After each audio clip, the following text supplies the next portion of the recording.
hold on. We got one more cheer. Stay in the ring. We want to keep you guys in the ring for a second. Because leading this extraordinary group of individuals, we have head coach, trainer, Hall of Fame boxer, a former #1 ranked fighter in the world, a mentor for the next generation of athletes. Ladies and gentlemen, the man that I can honestly say saved my life and inspired me to do more and be better. Please show your appreciation for the head coach of Destiny Boxing, Sid Vanderpool!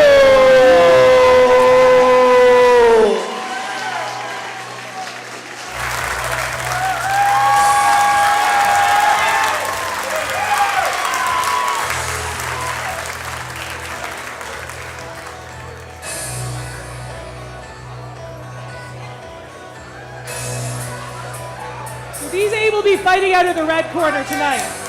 And we are about to get to that, aren't we, Corey? Oh, I'm so excited to get to that. Do we have time to talk about ourselves? You know what, why don't we get the fight started? We'll talk about ourselves in between round one. I think the people are ready to see some action. What do you think? That's what the script says. That's what it is. The ring is ready. The fighters are ready. Let's get this action started. All right, Kitchener.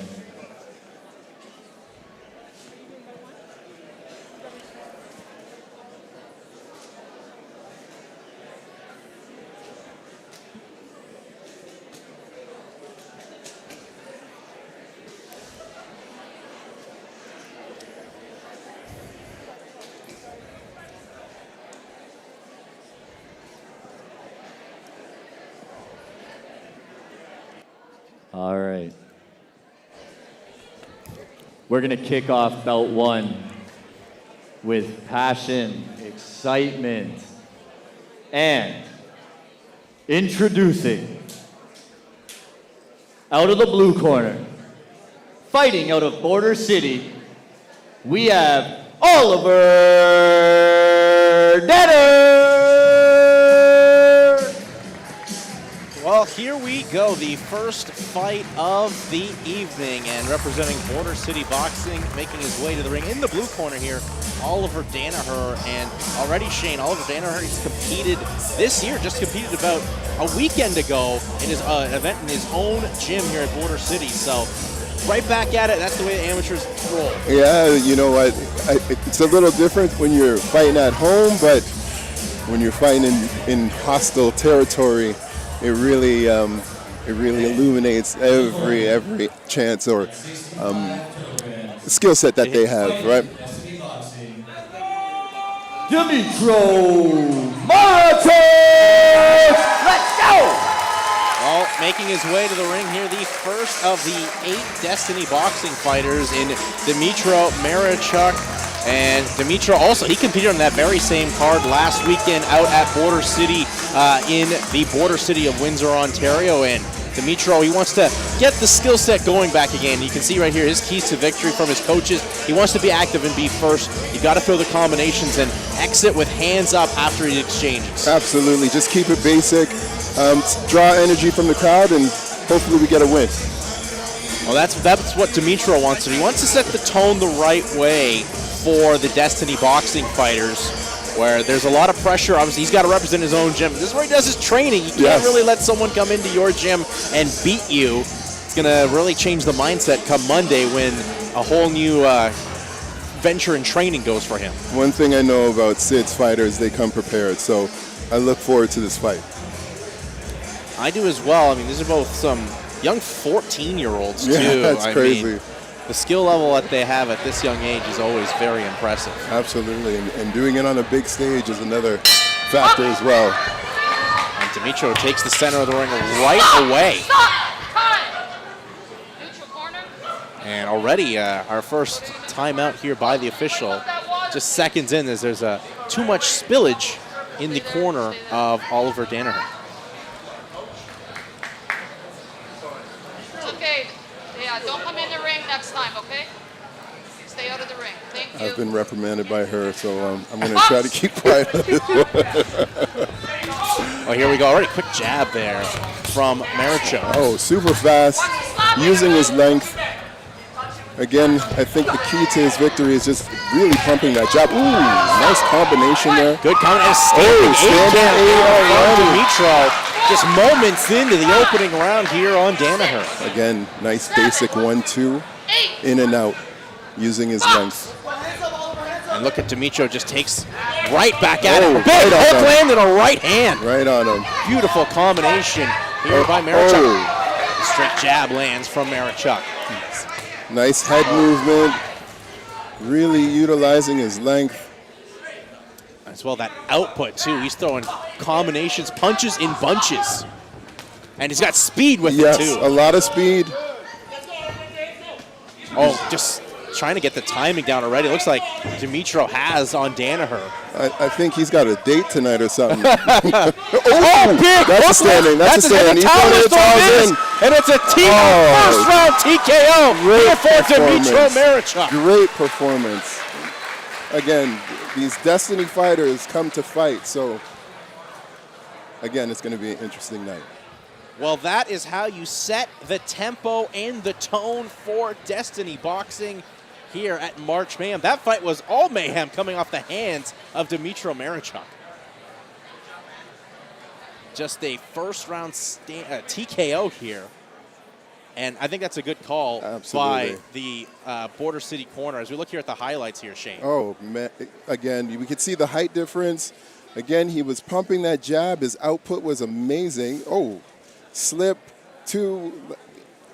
He had everything going tonight. He really did. And those combinations, the speed, you could tell just how laser focused Dimitro was in. Just perfect combinations. Absolutely. And just too much here for Oliver Danaher. And for our first event that's going to be streamed this year here with SadTech Entertainment and SadTech Productions.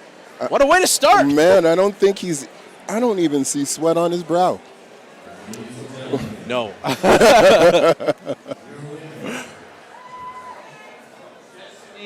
Boxing in the red corner. Blue corner has nothing to be ashamed of. You can learn from this and bounce back. So, great fight. Keep your chin up. And that's really what the amateur scene is about. It's just growing and learning and what you can improve on. Absolutely. Absolutely. And if you're Dimitro, there's room to grow, obviously. He's only 14, but the scary thought is how much better he's going to be. Well, really, he's got a height of a basketball player, so as long as he knows that he has that advantage, sky's the limit. And to see us back here at the broadcast booth, well, that didn't take much time to get the action going as Dimitro brought some dynamite here with his hands, beautiful combinations, and the speed. And it was just too much for Oliver Danaher, and his corner had to throw in the towel. Again, basic 1-2, in and out. Output was there, and he made it a short night.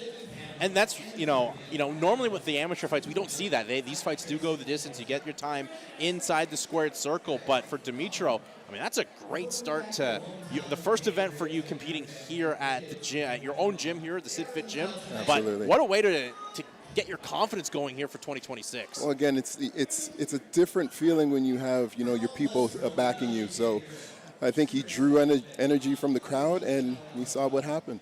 But it can also go the other way where that pressure gets too much. Absolutely. But Dimitro, he definitely was laser focused in and had the composure of someone that's had, 40 pro fights, let alone some amateur fights. Date night for Dimitro, that's what it was. Yeah, it was date night for Dimitro.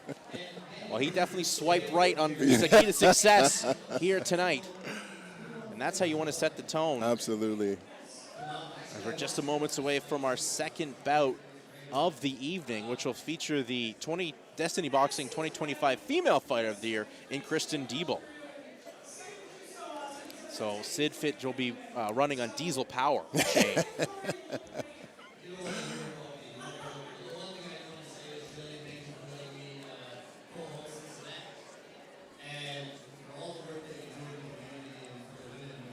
I was going to say also, with that Chicago Bulls style intro, does that add much more flavor for the opponents to want to put a big performance on these Destiny Boxing fighters? But before I can even get that thought out, the fight was over. Right. We won't even start the LeBron Jordan base. We'll keep that one to ourselves. But again, that song, that intro always brings the best out of people. Well, it definitely does. It brought the best out of course, those 90s Jordan Bulls. Absolutely. And before that, Ricky the Dragon Steamboat. Too bad the camera wasn't on us, but I'm always representing Jordan when I come to my events, okay? Well, it's time for bout number 2 here as Sarah McLean, representing Boomers Boxing, will step inside the squared circle. Now, Sarah McLean, very interesting day job. She's a professor at Western University in terms of pharmacology, and a pretty long-standing professor at one of the more elite schools here in Canada. She's got 3 amateur fights under her belt with a record of 1-2. Wow. You know what? That is true love for a sport. It's very impressive because her being a pharmacology professor, way above my pay grade. That's why I'm here at the booth. But here's Kristen Diebold making her way to the ring to a nice ovation here at the SydFit gym in Kitchener, Ontario. And as we mentioned before, Kristen Diebold, the Diesel, the 2025 Female Fighter of the Year. And if you can see what her keys to victory are, she wants to attack from all angles, use the head movement after punching, stay aggressive, and set the tone. And that's something she's really implemented in her past fights last year. Another high-octane, high-output fighter. And that's just, she's aggressive, and that's her fight game. And she's got heavy hands. Absolutely. For someone that competes at the 62-kilogram weight class.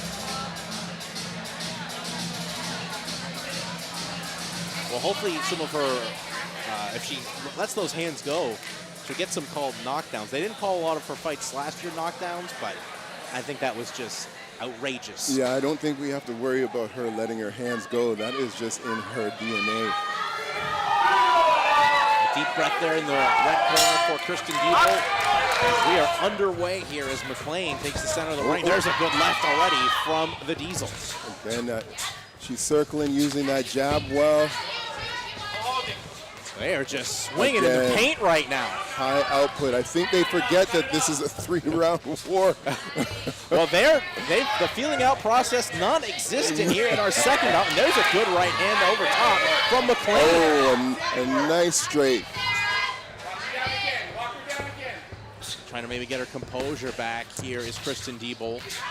Definitely want to calm down and understand that these rounds are long. 3 minutes is a long time, Absolutely. especially at the pace and speed these women are fighting at. And it doesn't help that these lights they're hot, so. The lights are on bright. They haven't faced Kristen Diebold in the past, but right now Sarah McLean not afraid to take the fight here. Good right hand lands from McLean.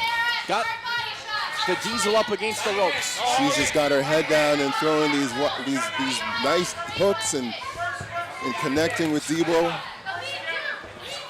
Diebold looks a little composed. Yeah, Diebold got nice. a good breath back and is keeping some distance, trying to use that range. Yep, southpaw fighter trying to step to her left and hit her with that two. She got her with that two. The Diesel we're used to seeing now throwing some good combinations. We might see a standing 8 soon. Oh, a nice combination by Diebold. Good straight left got through there from Diebold. Oh, nice, but nice straight, nice back. hook. Oh, they are fighting in a phone booth right now. Just winging punches. Well, I'll tell you, the crowd is getting their money's worth in this fight. That they are. And that's what we come to expect when Kristen Diebold competes. Absolutely. But Sarah McLean's brought the fight right to the 2025 SydFit Female Fighter of the Year. A very entertaining opening round here. Excellent fight. You know, it started off quick. They found their composure later in the round. And now let's see how rounds 2 and 3, if it does go that long. Well, as we mentioned before, Sarah McLean, the professor at Western University, she was trying to take Kristen Diebold to school in the early moments of this fight. She really brought the pace out, took the center of the ring early, and we'll look at some of the highlights here. Shane. Well, let's call her the professor because she scored a lot of hooks, and again, when they calmed down, Diebold started to utilize her southpaw stance, stepping to the left, throwing that two nice combinations, and yeah, I'm excited to see what happens in the second round. Well, as we said, Kristen Diebold, she wants to attack from all angles. There were not a lot of angles used in that first round. It was all straight ahead But once Kristen had some use her distance, try to use that range to her advantage, she had more success. But here's round 2, and once again, right away, it's McLean coming out strong. I think the professor did her homework before coming into this fight, as you can see. Lots of studying. She's definitely ready to pass the exam here on the 2025 SydFit Female Fighter of the Year. In that conventional stance, she's throwing that rear hook and really making it a little tough for Debo, but I think Debo is now understanding it and now stepping over to her right. That was a deep breath there from McLean. And we talked about the pace in that first round, Shane. It looks like maybe starting to affect Sarah McLean. Yes, absolutely. Again, I know when you get into the ring, you don't really understand like the output and conserving energy because you're in there, you got somebody attacking you, but you got to keep that in mind at all times. And especially if you haven't fought in as active as Kristen Diebel has. She's been competing a lot tougher. There's a good right hand that lands from McLean. McLean trying to weather her punches and use them wisely, not wing them as much. Diebel walked into that straight. You got to be aware that the prof got some power. The prof definitely has a lot of power. The prof got some power. The prof has some power. Oh, there's a good right hand that snaps the head back of Diebel. Knocked her head back like a Pez dispenser. Prof trying to corner her because Diebel is stepping over, and I think the prof doesn't like that Diebel is utilizing the ring. One thing I'm noticing about Diebel, her head is up way too high. It's just standing there to be a target for Sarah McLean. Good call. Gotta duck the chin a little bit. Yes, Diebel. Diebel, the fighting off the ropes. Good combination here from Diebel. That step over is working. Stepping over, throwing that rear hook. And final flurry there at the bell. Big, deep breaths from Sarah McLean as she walks to her corner. Tough round to call. The prof started off strong, and I think Diebel ended really strongly as well. As you see that big punt in the right hand that lands there from Sarah McLean, yeah. Shane. I think if we're looking at objective, I think this is a 1-1 going into third. I can't argue with that. I can't argue with that. I would say, Sarah, as we can listen here into the red corner right now, Shane. So, got to win this one. Okay? She's going to come out hard on this one. You're aiming your two just too high. You got to bring it down just a little bit. Aim for that chin, okay? You're missing too much over here, right here.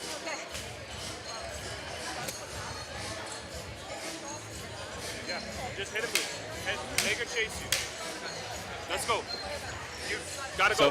Heard there in the corner of Kristen Diebel, they're basically telling you got to win this third round because it's come to what we were just talking about. This could be a 1-1 round. Absolutely. You never want to leave a fight in the judge's hands. Never, you ever. want to take your own destiny. And how fitting at a Destiny boxing event. I think the prof knows that too. But sometimes when you're too tired, your arms won't do what your mind wants them to do. And what we've seen from Kristen Diebel, the third round has been her best round. So this is something that Sarah McLean has to keep in mind. Going to circle off is Diebel. I don't think I've ever seen Diebel pressured like this, so I think this is new for her. Yeah, it's a lot of people who can't really handle the pace and pressure she brings to the table. So Sarah McLean, being the professional she is, did her homework, as you mentioned before, Shane, and is fighting fire with fire. She is. Needing that energy. Oh, good body shots. Good hook, though, from Diebel, with a counter hook coming back from McLean. Just good pressure being put on by both fighters. I think Diebel has to find her distance again and start pumping the jab instead of engaging with her in like the shoebox. Oh, there we go, through that nice two-punch combination. She's got to find a way to slip some punches, but she's starting to get her hands going again as Diebel. She's got to find her distance again. That's because the prof, I think, knows that if she fights her close, she'll score more. Being on the outside isn't advantageous for her. Also, what are the judges looking for right here in the third round? Our first warning from the official, just to tell you how quality this fight has been. Again, a hard fight to call right now. It's really tough, but both fighters trying to come through here with this third round. Building to a close, and Diebel lands a good left. Another one. Pop is coming back. Throwing that lead hook. He's running it out. He's running From McLean, that wobbled Debo. And that will do it. Great fight, ladies. Great fight. Sensational Great second fight. bout of the evening. Great fight. And Great Shane fight. won. I'm happy I'm not scoring. This is a tough one to call, for sure. It really is, because it looked like Debo was maybe going to do enough to win that third one. That big right hand at the end there, Shane, from Sarah McLean, that could be enough maybe. You know, that could have been called a standing 8, so Let's look here at the highlights too, Shane. yes. Again, I think the prop did her homework, smothering Debo because of this high output, and Debo was trying to find her distance, but the prof wouldn't let her do it. But great fight, ladies. Great fight. That's an excellent fight between both. There's that big right hand right at the final moments of the third round. Let's throw it inside the ring to find out who won this one.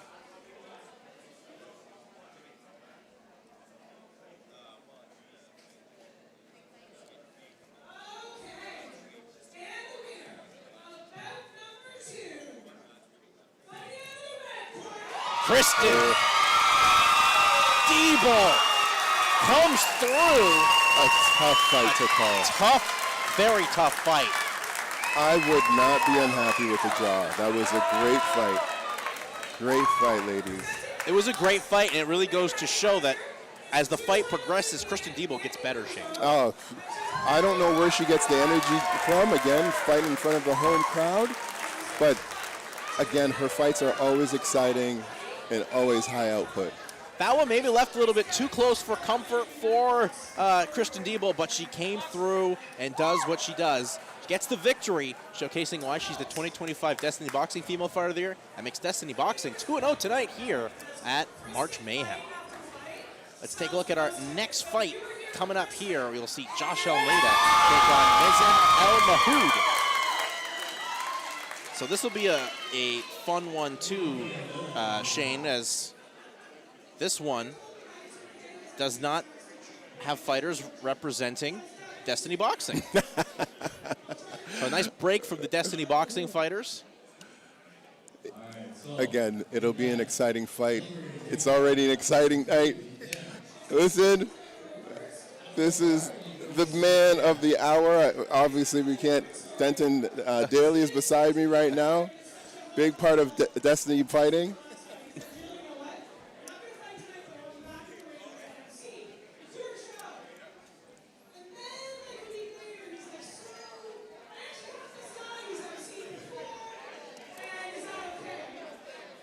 Let's go take a look at, as while we wait for our third fight to get underway, let's look at this full card going on this evening. As you can see, a lot of quality fighters going on. As you'll take a look here at, of course, our fights already. And, of course, the main event, Rahal El Morabit taking on Karan Sembi. Looking forward to that in a fight where we're excited to see what the Lion can do once again back here on home turf. Absolutely. He lost his last fight, and I know for sure that he's going to make this one exciting.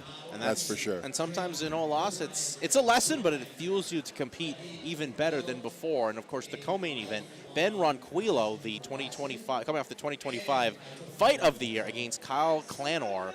And if you've seen Ben fight before, he fights just hard, full-on pride of his Mexican heritage, that Mexican style, just all gas, no brakes. Another exciting fight. Again, we have a full, exciting card, and I know these people are going to enjoy it. Yeah, they're definitely going to enjoy it. They've definitely got their money's worth here in attendance, and you watching at home on our live stream. We thank you very much for spending your Saturday night with us right here at the SydFit gym. All right, here we go. It's time for our third fight of the evening as Mazen El Mahoud, representing Border City Boxing, will step inside the squared circle. And already we've seen a Border City fighter compete. That was in our opening bout. Things didn't go their way, but they have a chance right now to make things a little bit better.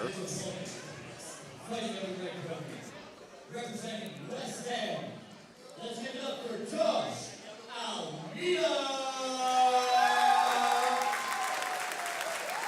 Well, representing West End, here is Josh Almeida, a youngster himself that at their year-end awards for their gym, you know, did get some accolades and acclaim for someone that was just always constantly coming up, showing out, and participating in the training and just trying to improve their skill set. Again, what a great way of giving these kids the confidence to fight in front of like a crowd like this on TV at this age. Amazing, amazing.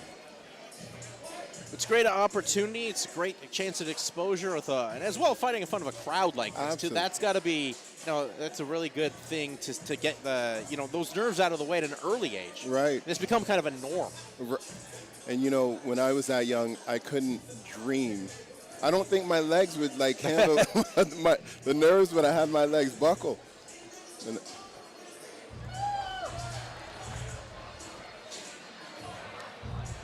well, it's our third fight of the evening, already 2 dynamite bouts. And now here comes bout number 3. Both fighters take the center of the ring. Southpaw versus conventional. Oh, big swing and a miss that time from Almeida. Oh, Almeida caught him with comes the combo. forward. Oh, And now they're just throwing punches. now they're just throwing. Fighting in a phone booth. There we go. Taller fighter using his jab. There we go. Staying nice and long. Yeah, that's the one thing Almeida wanted to do. You're the bigger fighter. You don't want to get inside and Right. lose your size, but not afraid to come forward as well as Al Mahood. You just don't want to smother your punches. And you want the smaller fighter to do a little more work to get in there. Well, that fast frenzy off the start, that's gone away. It's a little bit more of the sweet science that we're anticipating at this age group. It's amazing to see how young these guys are and how composed they are. Yeah, I mean, that's just the thing with, I think, any amateur sport, but especially the sweet science, just the composure they have and the love of what they're doing right now. Yes. That's the key to a lot of the success. You definitely got to love getting punched in the face. Oh, there's a good straight right from Al Mahood that popped the head back, that time of Almeida. Almeida's now got the respect back with Al Mahood. Another good right hand lands from Al Mahood as the bell ends round 1. Great showing from the blue corner. Again, the patience with these fighters at this age is amazing. Coaches are doing a great job with these kids. Yeah, Mazen El Mahood looked like he could have maybe been rattled in the opening 30 seconds of this fight, but got his composure back, and he's landed the better punches to end the round. I think when you go into a fight, you just don't know what to expect. So that first 10 seconds of feeling somebody out, and then you kind of match energy with energy. They went all out, found their composure, and now we're going into the second. Well, too, you know, for being such young fighters and having to compete with 2 quality fights, that puts a little bit of, you know, pressure on themselves right now.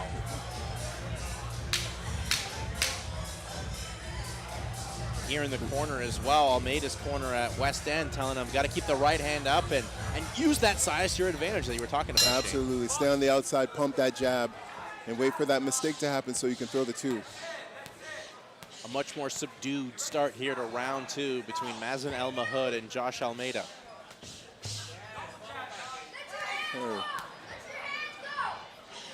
Blue corner has to close the distance. A little more head movement. Oh, nice body shot. Ooh, nice good head. right hand lands again from Al Mahood. Oh, nice. Oh. Al Mahood starting to tee off. I saw 2 standing 8 counts there, but they're letting him fight today. That's the one thing when you're being the smaller fighter is actually a benefit because you get to punch up. Yeah, but you know, again, being a longer fighter too allows you to rest, you know, and stay long and stay on the outside, throw that jab,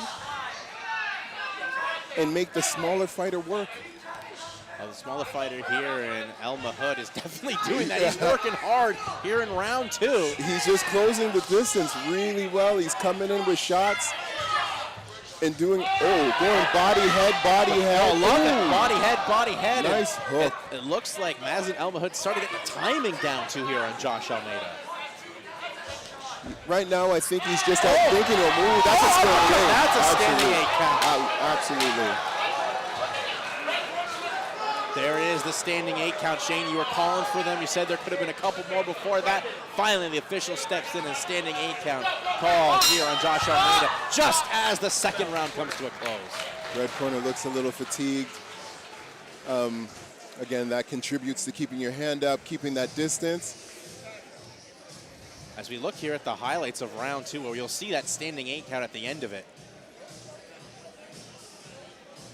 Again, blue corner has a smaller arm, so when he's in there and throwing those hooks, they're probably going to land more than the longer fighter. So the longer fighter has to find his distance and pump that jab. Blue corner is doing everything that he should be doing. And there was that uppercut right through the shield by El Mahud. As we step inside to this blue corner.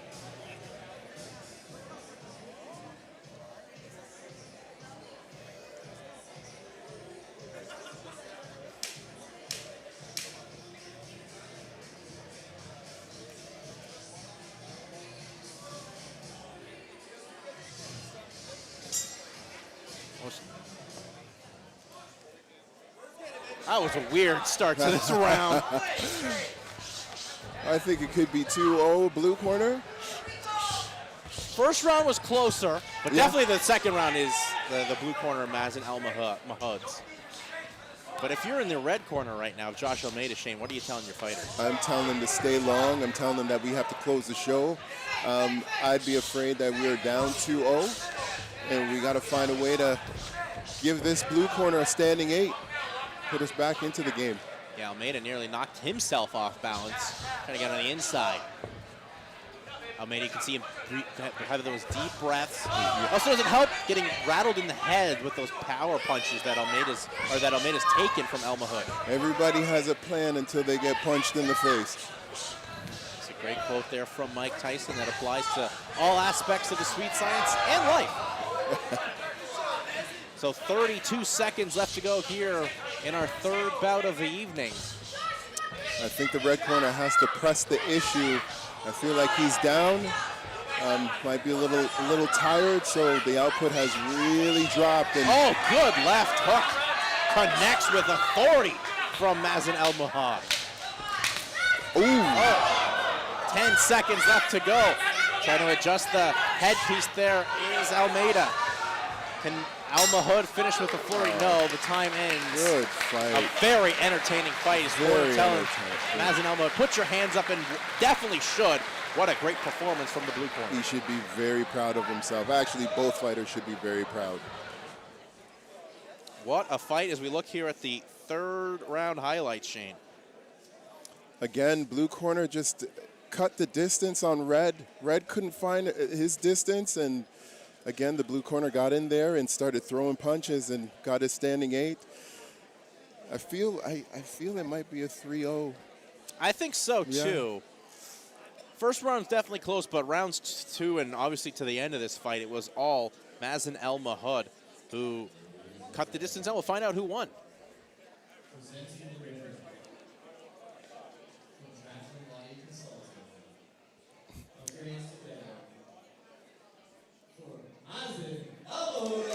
Yeah. Really good fight. A unanimous decision victory here for Mazen El Mahud, and judges get this one right, Shane. I have a feeling that he's fought taller fighters in the past and really knew what he had to do in this fight.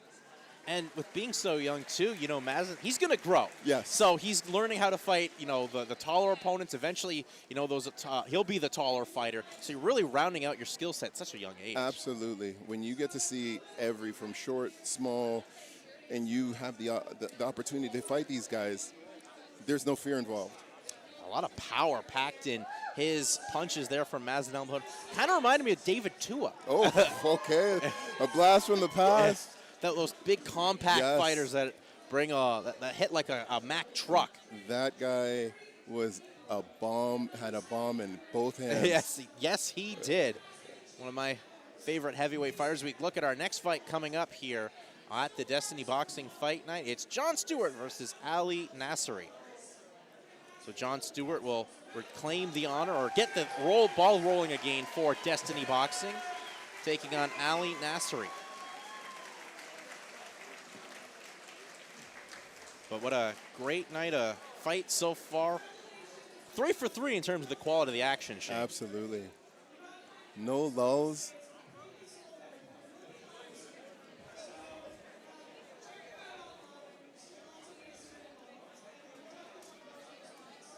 Let's see if the next fight can keep up the trend.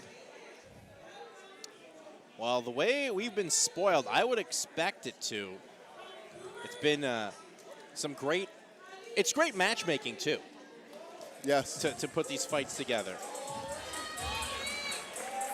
All right, inside the squared circle now, Ali Nasseri, who's been a part of the Boomers provincial team for the 2025 Ontario Golden Gloves in the U19 70 kilogram division.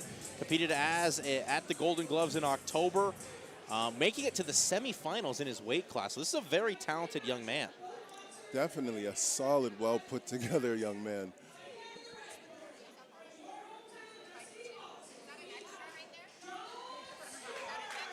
Water?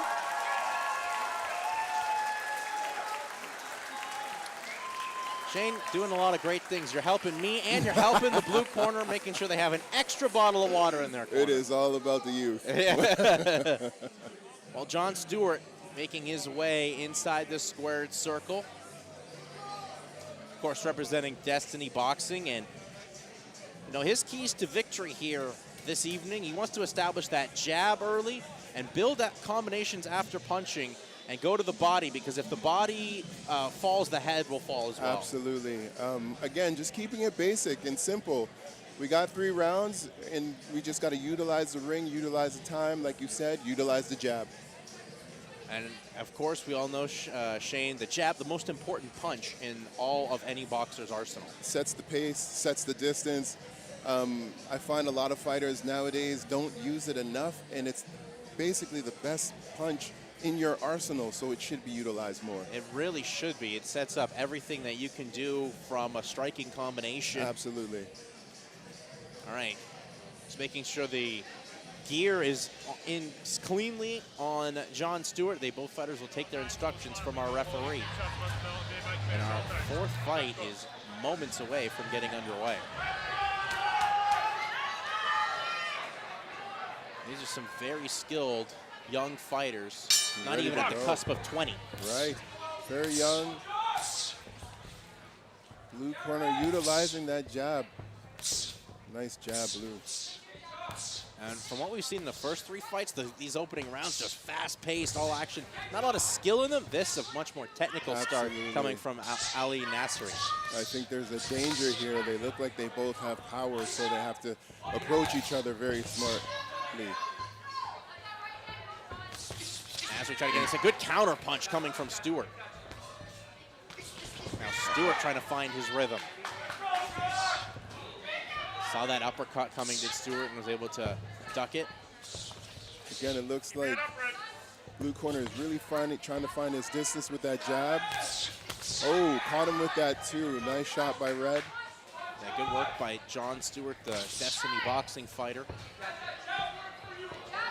Ali Nasseri. Oh, big beat right in the pocket. Very Both nice. fighters land. Double jab straight.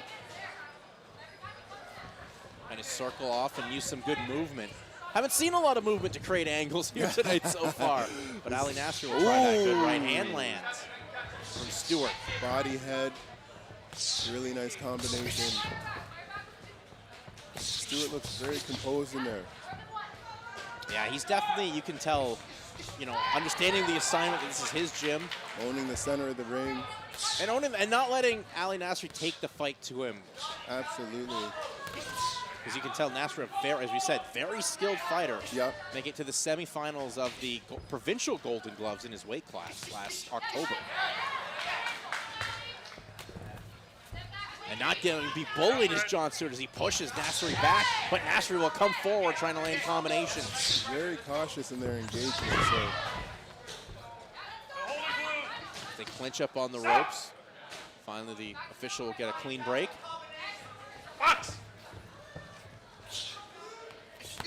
Oh, good jab landing there from Stewart. Closing the distance beautifully. Stewart is. Oh, nice counter shot by Blue. And Nasri was holding onto the glove, too, of Stewart. The official didn't see that. Hit him with a short hook. Oh, good right and a left that lands from Ali Nasri. Stewart is now telegraphing his shots, and I think he's got to just make it a little more deceptive. But it's a good quality pace here in round one. Both fighters using the full 3 minutes as much as they can. I think they understand that 3 minutes, 3 rounds is eternity sometimes. And they're treating it like that, which is very impressive to see from the fight IQ standpoint. Good shot lands by Stewart towards the end of round one. And another very competitive round here Tough one to call. at March Mayhem. Well, both fighters had their moments in that round, Shane. I found that Blue started off strong.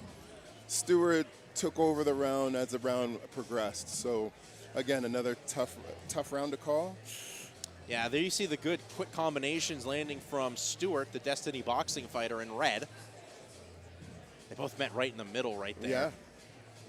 Again, Stewart owning the middle of the ring, which is important.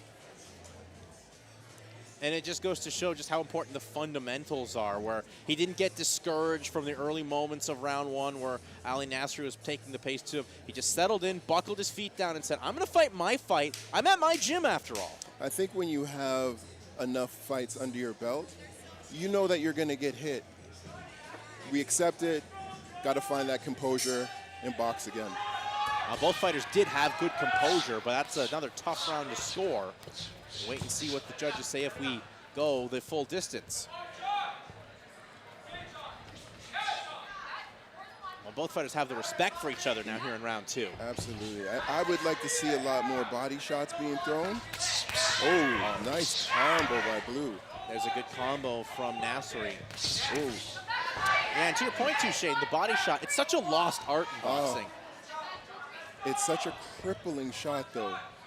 If you can land the perfect one, they say that's worse than a knockout, but a good combination by Stewart. Beautiful combination by Stewart. Stepped in with that, too. Watch the class of heads. Oh. That's what the official says. But Stewart's able to cut the angles off and is able to back Nasri up in the corner there to land that clean combo.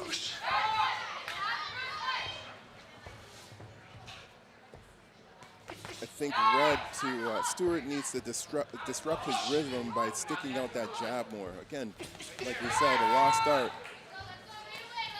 Well, he's not going to be bullied. You can see him once again push back here on Ali Nasri.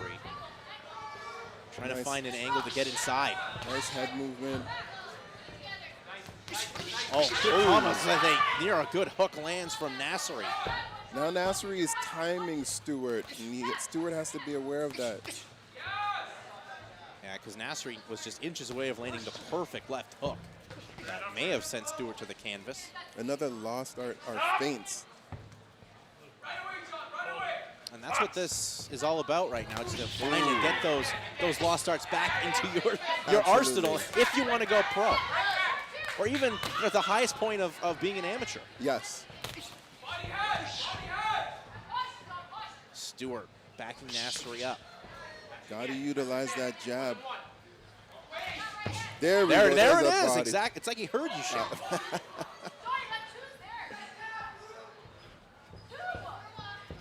There it is. Oh, see, and that lands a good right hand. Stewart used that jab to set up that big power punch. Dangerous shot. He tried to throw a lead uppercut and almost got caught with a hook. Another warning with the head clash this time here for Stewart. So they're at one apiece. I think Stewart got the best of that exchange. That was that nice lead hook. Leading with the head again is Stewart. He's got to be careful of that. Don't want to lose a point, especially a close fight. You know, I think he's trying to create that space, and I think he just, instead of leading with his head, he could use his jab. Just utilize that jab. Beautiful. Oh, there's a good combination here from Stewart in the final seconds of round two. That looked like a 6-punch combination. What are you, playing Street Fighter? Exactly, or Mortal Kombat. But that I'm good, bro. That was a great second round for both fighters. Good patience. No one really overexerting themselves. We look here at the highlights of the second round right off the break. Again, he hit him with that counter right. And then he hit him with the double jab body straight to the head. Beautiful combinations. And this is right at the end of the round. Oh, 6-punch combo. That was huge. You might have to call him Ryu. Maybe more of a Vega guy. A Vega guy, okay. But that could be an important part here for what the judges see, that beautiful 6-punch combination, as you said, Shane. These rounds are very tough to differentiate who's going to get the advantage of. And I think the stronger fighter in the last 20 seconds will make the difference in these fights. We'll find out now. The final 3 minutes is underway. And a timeout right away by the official. It's a clean break. And we get one. Oh. Good Nice counter counter. punch by Stewart. Exactly, Shane. Blue corner trying to find his distance. Ooh, nice step in too. What? Moved out of the way of the counter two. Great movement by Stewart. Ooh, watch the head. heads. Yep. Luckily, they're okay. No one is bleeding. But that's one thing Stewart's got to find a way to get out. Big right hand lands from Stewart. Big right hand, and he ate it. Stewart's now starting to get the timing down here of Nasseri. Oh, Good combinations nice from combination. Stewart. Stewart's hit him Stewart with that hook. overhand. Yes. Clean hook lands from Stewart. As the officials want to break. The one thing I was going to say, Stewart does have to get that head lean out of his system Yes. because he's going to either have a clash of heads or get caught with an uppercut. Yep. Oh, what a right hand from John Stewart. Could hear it all the way through. Followed with another good combination. I don't know. There's a standing 8. When you get hit clean like that. Well, the official says, let's keep fighting. And John Stewart says, I'll dance. Nice body shot. Way to dig that hook to the body. Stewart is finding himself in this last round. Yeah, he's really saving his best 4 last. Absolutely. That may be just a trend from these Destiny boxing fighters. Hit him with the counter punch. Oh, good combination, good hook with the Body left hand shot that hook, time yes. from Stewart. Stewart's finding his rhythm. I think he knows his distance. I think he sees that his opponent is a little winded and taking full advantage of that. Yeah, it was such a good, strong start and second round for Ali Nasseri. Nasseri just hit him with a counter hook. Stewart also very nice light on his feet. Looks like he could box another 6 rounds. Yeah. 48 seconds left to go in our third and final round. Fakes the punch and lands the right hand. Nice monster hook. Warning of an elbow there from Nasseri. What's it going to take for John Stewart to get a standing 8 count? Good combinations again. Nice combination. Nasseri will try to push back using the double jab. Good uppercut lands from Nasseri. I'm really impressed by Stewart's movement. Oh, got caught there though. That was mattering his work a little bit there, was Stewart. Yes, he was. Final 10 seconds left to go in our third and final round. Oh, nice uppercut. Right hook is wrong. Right nice hook is wrong. uppercut. What a fight. What a fight. Oh, great fight. Great fight. Sensational. That's how you end a fight. When like you said in the beginning, you take it out of the judge's hands. There wasn't a knockdown, but Stewart pressed the action and hit him pretty clean a few times. Beautiful fight. Let's look at the highlights here. This is a fight that showcases just the pure brilliance of what the sweet science is, Shane. Hit him with that step in too.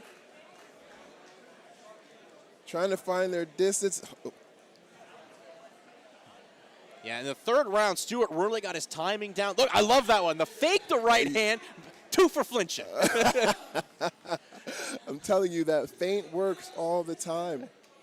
Threw that feint and hit him with that overhand. Let's throw it up inside the ring to find out who won our 4th bout of the evening.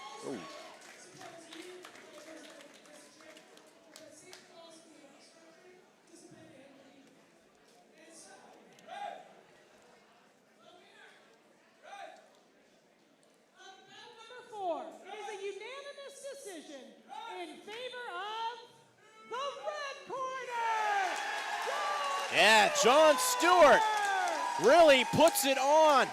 A boxing clinic by the Destiny Boxing fighter to move Destiny Boxing to 3-0 here tonight. Oh, his skill set was on point tonight.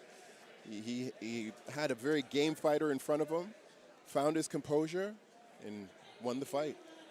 That's a fight, if you're Jon Stewart, you can really be proud of yourself. Wasn't the best start out of the blocks, but built yourself back up using just pure boxing. Absolutely. I think, again, those first 15, 20 seconds, you're just feeling each other out. So I wasn't expecting too much. But again, he showed his skills 2 and 3 and won the fight. Well, Jon Stewart, he's got just those great fundamentals down, and he used them to the best of his ability. Sensational work by Jon Stewart as we keep on rolling here at Destiny Boxing's Fight Night. Orlando McHugh will take on Jason McCarthy. And Shane, as you would know, seeing an Orlando McHugh fight, he is all that and a bag of chips. That he is.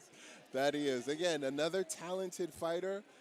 I just hope he uses his skill set and makes it as easy as possible. And he's a fighter that we've seen compete on these Destiny Boxing shows really since this past summer, and you can just see his skill set grow and grow and get better and better each and every time. Yes. Again, he's got Destiny fighters to spar with every day, so he's competing every day. So this is just like another sparring session for him. Yes, absolutely. And what we've seen here from those fighters tonight is that this is one of the most premier gyms in all of Ontario. As Jason McCarthy will now make his walk to the ring representing MPT Fitness and Boxing. He looks like he's ready. Oh, he's definitely excited. You can tell about that. I think he's aware he's in enemy territory, so can he be the spoiler tonight? Well, that's the thing. Haven't seen someone be a spoiler yet against the Destiny Boxing fighters. But here comes Orlando McHugh to a loud ovation here at his own gym here in Kitchener. He is the brother of Rahal, and again, you can imagine what their household looks like if they, if somebody doesn't get the steak. Or who has to do the last bit of chores. We look at Orlando's keys to victory. He wants to push the pace. Yes. And we talked about in the last fight, work the body. We haven't seen a lot of fighters go towards the body, and you want to finish combinations from the body up to the head. Absolutely. Orlando is the taller fighter. I would like to see him utilize his jab, distance, and when he gets the opportunity, drop that big 2. And that's what he wants to do. And if he can follow his keys to victory there, especially go to the body and up to the head, could be a quick night for him. Absolutely. And again, can Blue Corner be a spoiler? Absolutely. He just has to do a lot more work to get inside and stay in the kitchen and work. Well, that's what you're going to have to do. It's not going to be easy against any of these Destiny Boxing fighters. No. Nothing is a given with these fighters that are competing at their own gym, which adds just that extra bit of pressure. Yes. Because you don't want to come back on Monday morning to the gym and know you spent all that time and effort training for a fight at your gym and then not coming away with a victory. Fighters getting their final instructions here in the center of the ring. You can see the size difference. And again, Orlando, if he uses that jab, it'll be a tough night for Blue Corner. All right, here we go. And Orlando takes the center of the ring Right early. off the start, using that jab. Good composure here from McHugh. A lot of heavy feints coming from Jason McCarthy. Nice body shot. Dropped it to the body. Okay. Good hook lands, though, from McCarthy. Yes. McCarthy just has to figure out how to get inside and smother McHugh's punches. Oh, nice combination to the body. Nice hook to the body. A lot of twitchy movements here from Jason McCarthy. Yes. And now trying to maybe make it a bit of a brawl as McCarthy, Nice. but good, clean right lands from McHugh. Maybe that's what he's got to do if you're Jason McCarthy, make the boxer brawl. Right, absolutely. I think he knows that he can't box with McHugh, so he has to step in. and make it a brawl, make it a fight. So warning there of the clash of heads. Nice Good body shot. shot by McHugh.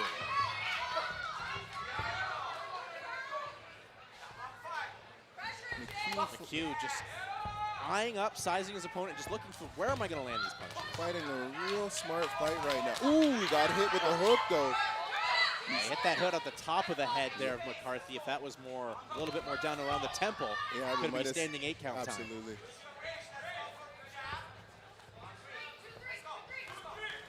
You can see just how much more composure Orlando McHugh has gotten. Yes.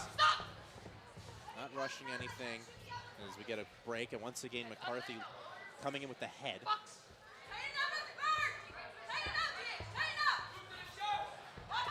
Nice too. Oh, again, nice body shot. Now McHugh up against the ropes, but uses some good footwork to angle out. Nice body shot. He's really targeting the body. He's sticking to what his coaches have been telling him to do, Yes. which is impressive. Oh, McCarthy landed a good shot, but firing back nicely is McHugh. 38 seconds left in the first round. Oh, Now, Orlando's going to get a warning for an elbow.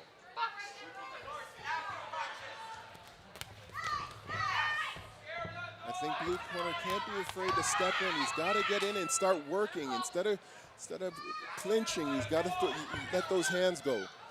Like clinching, no, you're that close. Start letting your hands go. You got to score. It really does, because just the pure boxing, and there's the power punching coming from Orlando McHugh.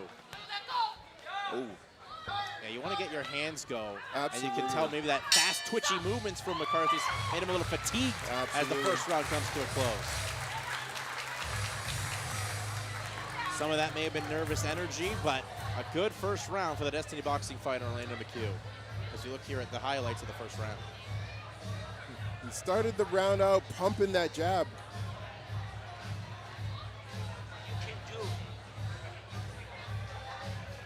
Let's focus in on the coaching here at the right corner in a matter of moments as we look at just the handiwork from Orlando McHugh here in the first round.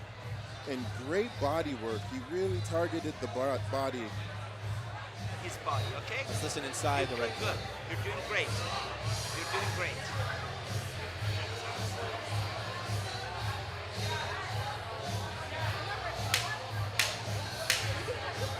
Yeah.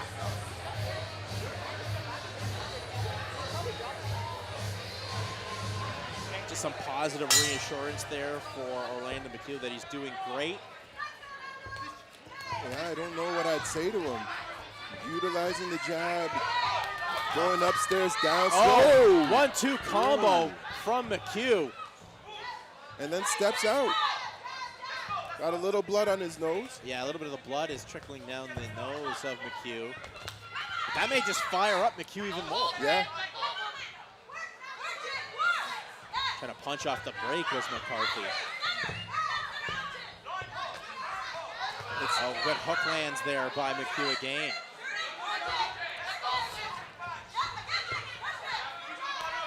Again, I think Blue has to make this not a dirty fight, but he's just got to, when he gets in there, he's got to let his hands go.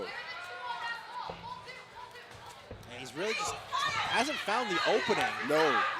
That gives good credit to the offensive boxing from McHugh. Yes. I thought we were going to get time out there for the blood on the nose, but we fight on! As McHugh lands good power punches again. And he let those hands go finally when he got into that kitchen. McHugh threw about 4 punches to the body. And he was serving up a little bit of those hors d'oeuvres. He's waiting for to maybe land the main course. I think he's going to have to. Well, doctor's going to have to look here at the nose of Orlando McHugh. Always safety first for these fighters. See if the nose is broken, which is obviously not be ideal. Would probably stop the fight here. But everything's A-okay. Everything. Doctor gives the clearance, and we'll continue on. Back to his jab. Nice. Lead 2. Beautiful shot. Oh, that just fired up Orlando. Maybe he realized the doctor could stop this. I need Nice to try to body stop shot. it myself. Nice body shot. But again, I would like to see McHugh just find his distance. He doesn't have to smother his punches. I think McHugh just realized maybe with the doctor coming or look, you don't know if the doctor's going to take this from me in a fight where you're really controlling every aspect absolutely. of it. Oh, there's a headbutt there. Oh, they don't call it. But at this pace, it's really hard to find an opening to stop. Ooh. Nice too. It's separation. Nice one too. Wild punches from McCarthy. Ooh, hit him with that. Lance. Oh, I thought it was I beat two. I thought it was a standing 8. You got to really land the perfect shot here tonight to get a standing 8 count. Right hands again from McHugh. McHugh just got to use that jab again, get back on that stick. Well, he's gotten away from the body punches here in the second round versus the first round. You wonder if Orlando can get back to that. Those bigger shots will be available as the second round comes to a close. Be interesting what his corner tells him going into the third. Yeah, you wonder what they're going to say because now there's a bit of some blood trickling down as we look here at the action from the second round. It's a lot of wild winging punches here from McCarthy. Yep. As the blue corner was telling their fighter McCarthy, tighter guard, and he really does need to have that, especially with someone with the skill set that McHugh has. It was really just McHugh putting on big shots. As we listen inside of the blue corner. That's what's up, okay? Tight. You gotta counter it. It is fucking exhausting. It's gonna come hard. Expect it. Keep tight. Go for it and work in there. Counter him. 3 to 4 punches.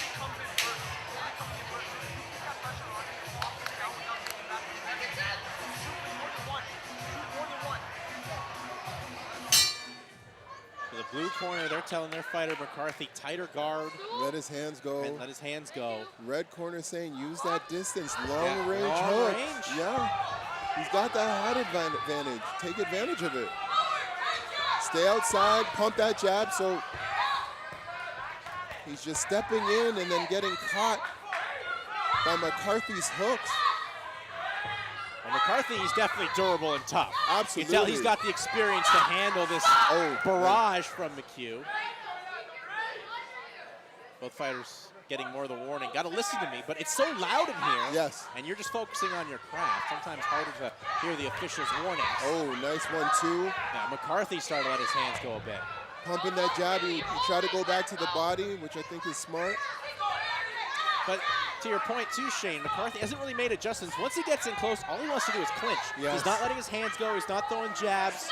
He just wants to clinch and try to ride out the rest of this fight. I think that's due to fatigue. Yeah. You know, who knows what happened in training, but you get that close to a taller fighter, you have to let your hands go.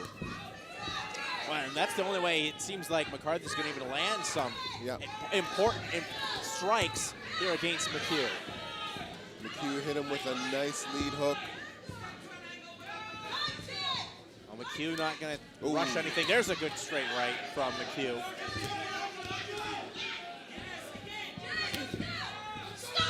Good body shot or attempt from McHugh. Leading with the head. There's the fatigue really showing itself for Jason McCarthy. With less than 90 seconds now in this fight. Sometimes a smaller fighter has to do a lot of the work to get inside, but you do all that work, you can't just clinch. You gotta let your hands go. Well, no one's ever really won a fight just clinching. So, yeah, you gotta let your hands go. This is boxing. It's not clinching. As McHugh's trying to get that separation. I think that's also frustrating McHugh. He knows he's winning this fight, but he just can't get his hands to go because of the clinching from McCarthy. Yes.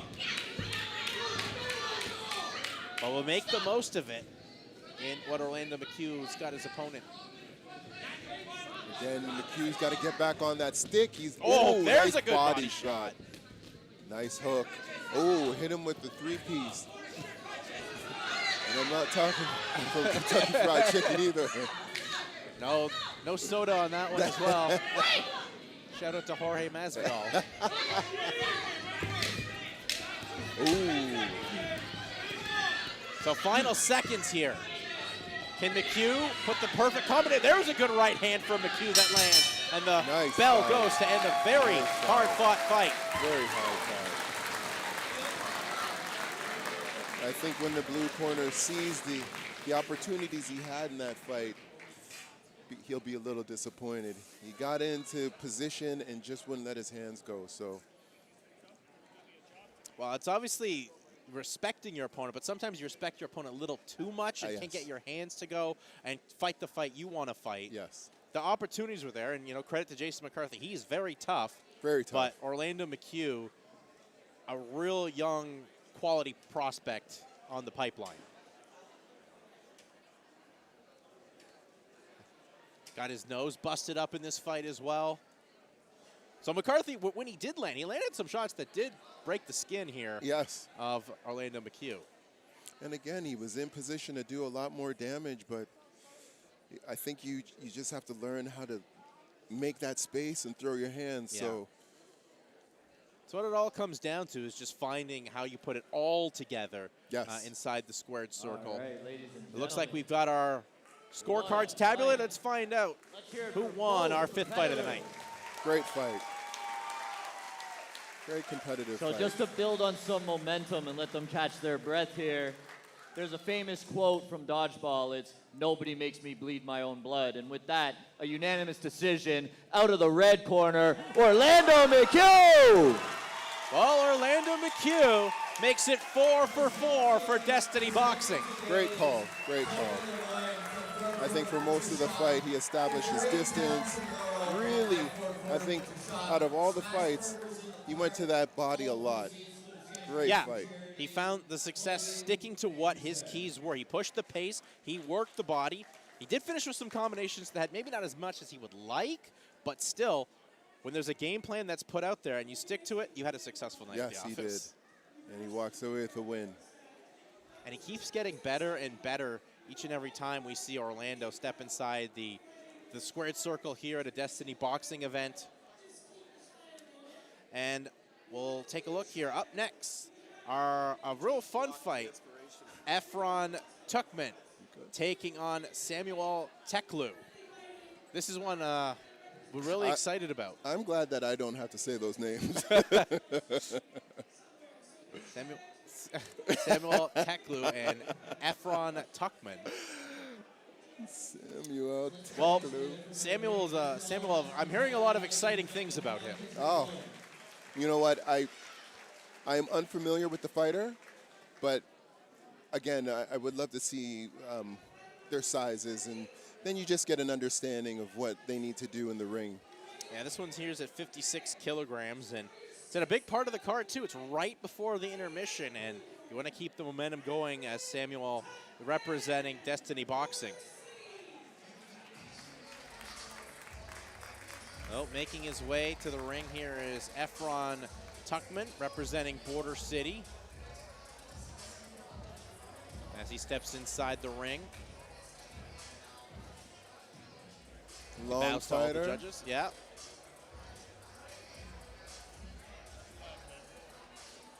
Should be a really good, fun fight.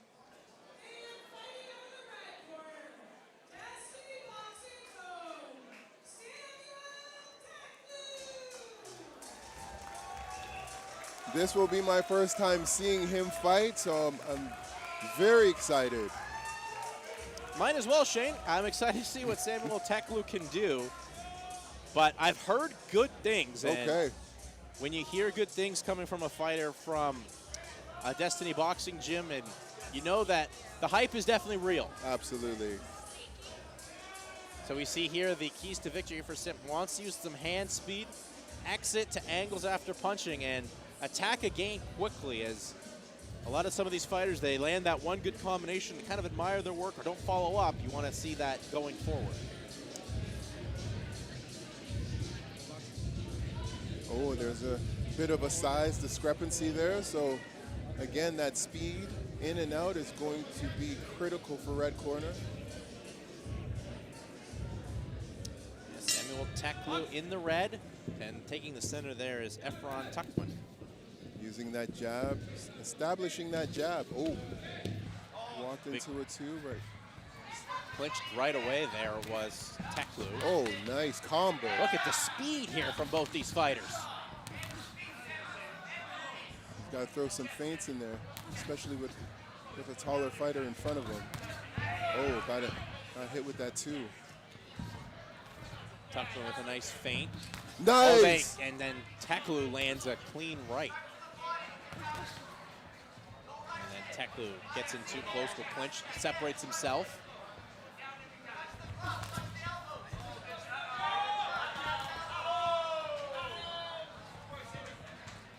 Good composure from Teklu as he lands a right. Nice lead. Oh, good counter coming there from Tuckman. And then they're just teeing off on each other. That came out of nowhere. Samuel ran into a short hook there. He keeps getting clipped. He's not really giving blue corner angle, so he's getting picked off as he comes in. Yeah, he's just trying to use the angles and create for himself, but hasn't been able to really establish that aspect of his game plan just yet. Yeah. There's a good right that gets inside. When you're the shorter fighter, you got to utilize your feints and angles.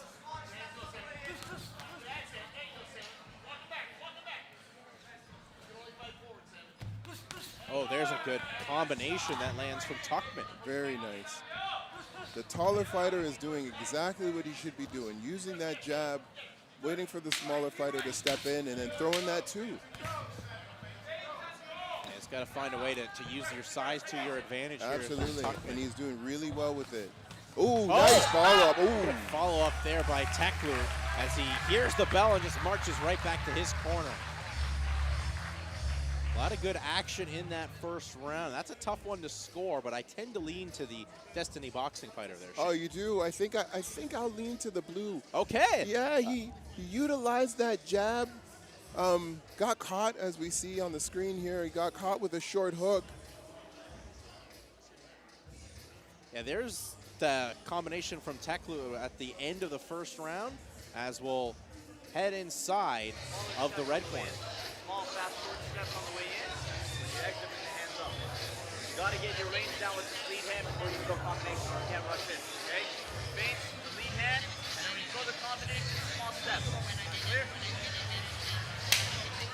I think we're having our first disagreement. Makes for an exciting broadcast. Can't agree all the time. But it was a close round. I think we can agree on that aspect of the round. So round two's underway. So there we go. Ooh, just wild punches here from Teklu. And Tuckman not really being phased by it. Well, one thing I noticed, when Red gets in there, he lets his hands go, and that's what you're supposed to do. You are the smaller fighter. You get into that kitchen, let your hands go. Well, it's not that he lets like a barrage of combinations go, like 4 or 5 punches in a matter of seconds. Yes. So you can see this hand speed and the power and technique that Teklu does have. But there's Tuckman fighting back. Ooh, tried to time the counter there was Teklu. Big overhand. There's Teklu coming forward.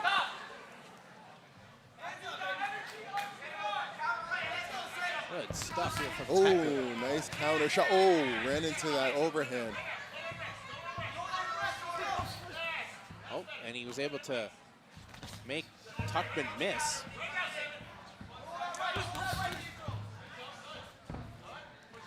Blue corner is using his attributes well. Using that jab, again, getting out of distance, trying to get out of range. Ooh, nice counter shot by Samuel. Working those hands and trying to get those hands free. That's what you're supposed to do as a smaller fighter. Teklu throws that right hand more like a baseball pitcher with a big wind-up. Yes. So he can find the opening to connect with that. That'll be lights up. Hit There's him just with the overhand. There's a good overhand from Teklu. Pushing the head down there. Not supposed to do that. Oh, ref. Oh! Nice. Caught Tuckman coming in there was Teklu. Step over left. And that will do it for Beautiful. the second round. Another close round. And I feel that's Teklu. I feel that one's a Teklu round. I agree with that. Yeah, okay. I agree. As we look here at the work here from Samuel Teklu. He got in. Tuckman had a barrage, like a nice flurry here or there, Yes. but really he was just being forced to showcase defense. He was smothering blue corner, not allowing him to use his strength, which is his jab and that straight too. And when he got in there, he made him pay. And he did land the bigger punches, the more harder punches. Yes. And that's really what the judges are looking at right now. Yes. Jump on him. He's not ready. As we head inside the blue Jump corner. on him. He's not ready. Jump on him. Hop up. Take this round, baby. Take this round, we win. I think this is an important round for both fighters. I would agree. I mean, in these fights being 3 rounds, you never know what the judges are looking for. You want to take the fight under your own reins. Samuel. As Teklu once again comes forward. Oh, nice. Hit him with that uppercut to the body and then followed up with that hook. Oh, trying to get the timing of that counter right hand.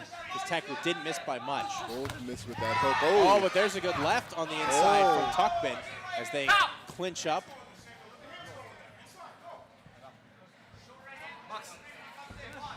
Nice.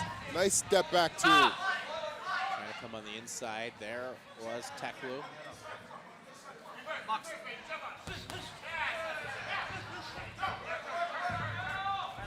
Trying to slip some punches there. Good combination of the Nice body. flurry. Again, Blue's trying to wrestle. I think he might be a little fatigued now. Yeah, and the speed too from Samuel Teklu. Nice There's a good straight. shot. Straight right. That stung and dazed Tuckman. Samuel is timing that too perfectly. Yeah, you just see how impressive it is for these Destiny box fighters. They download the data of their opponents pretty quickly. Yes. Yes. And Samuel trying to just get that separation. He does. Oh, nice. Didn't miss by much right hand. Lands the left instead. It looks like Blue is stepping away from his game plan. Yeah, he's just really just defensively trying to clinch. Yeah. Really hasn't let his hands go. Usually the sign of a fatigued Yes. fighter. Fatigued or frustrated. Yeah, that too. That too. I think, Oh, look at the flurry. Look at the flurry there. From Oh, Teklu. hit him with that overhand left too. As they try to clinch that right hand, just grazes from Tuckman. And that will do it. Great fight. Fight comes to an end. Great fight. That was a really good fight where Samuel Teklu got to showcase his hand speed, try to create those angles, and really just worked over his opponent here in Efron Tuckman as we look at the highlights here, Shane. Like you said, he downloaded the data from the first round and really neutralized Blue Corner's strength by stepping in close and letting his hands go, moving his head off of the line, not allowing Blue Corner to hit him with that jab, and just pressing him. I love those flurries to the body there from Teklu. He was really trying to just get the timing right to land that huge overhand right. He had moments where he nearly landed or got pieces here of Efron Tuckman, but that's a punch that if he could just find a way to fit it cleanly in his arsenal, that's a knockout punch. Let's find out who won our 6th bout of the evening. Scorecards getting tabulated.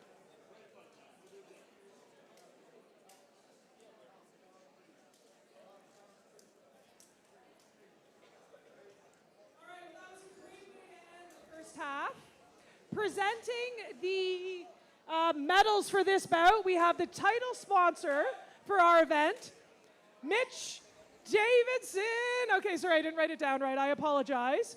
From Advocon Global. So thanks so much for being here and supporting Destiny Fight Club.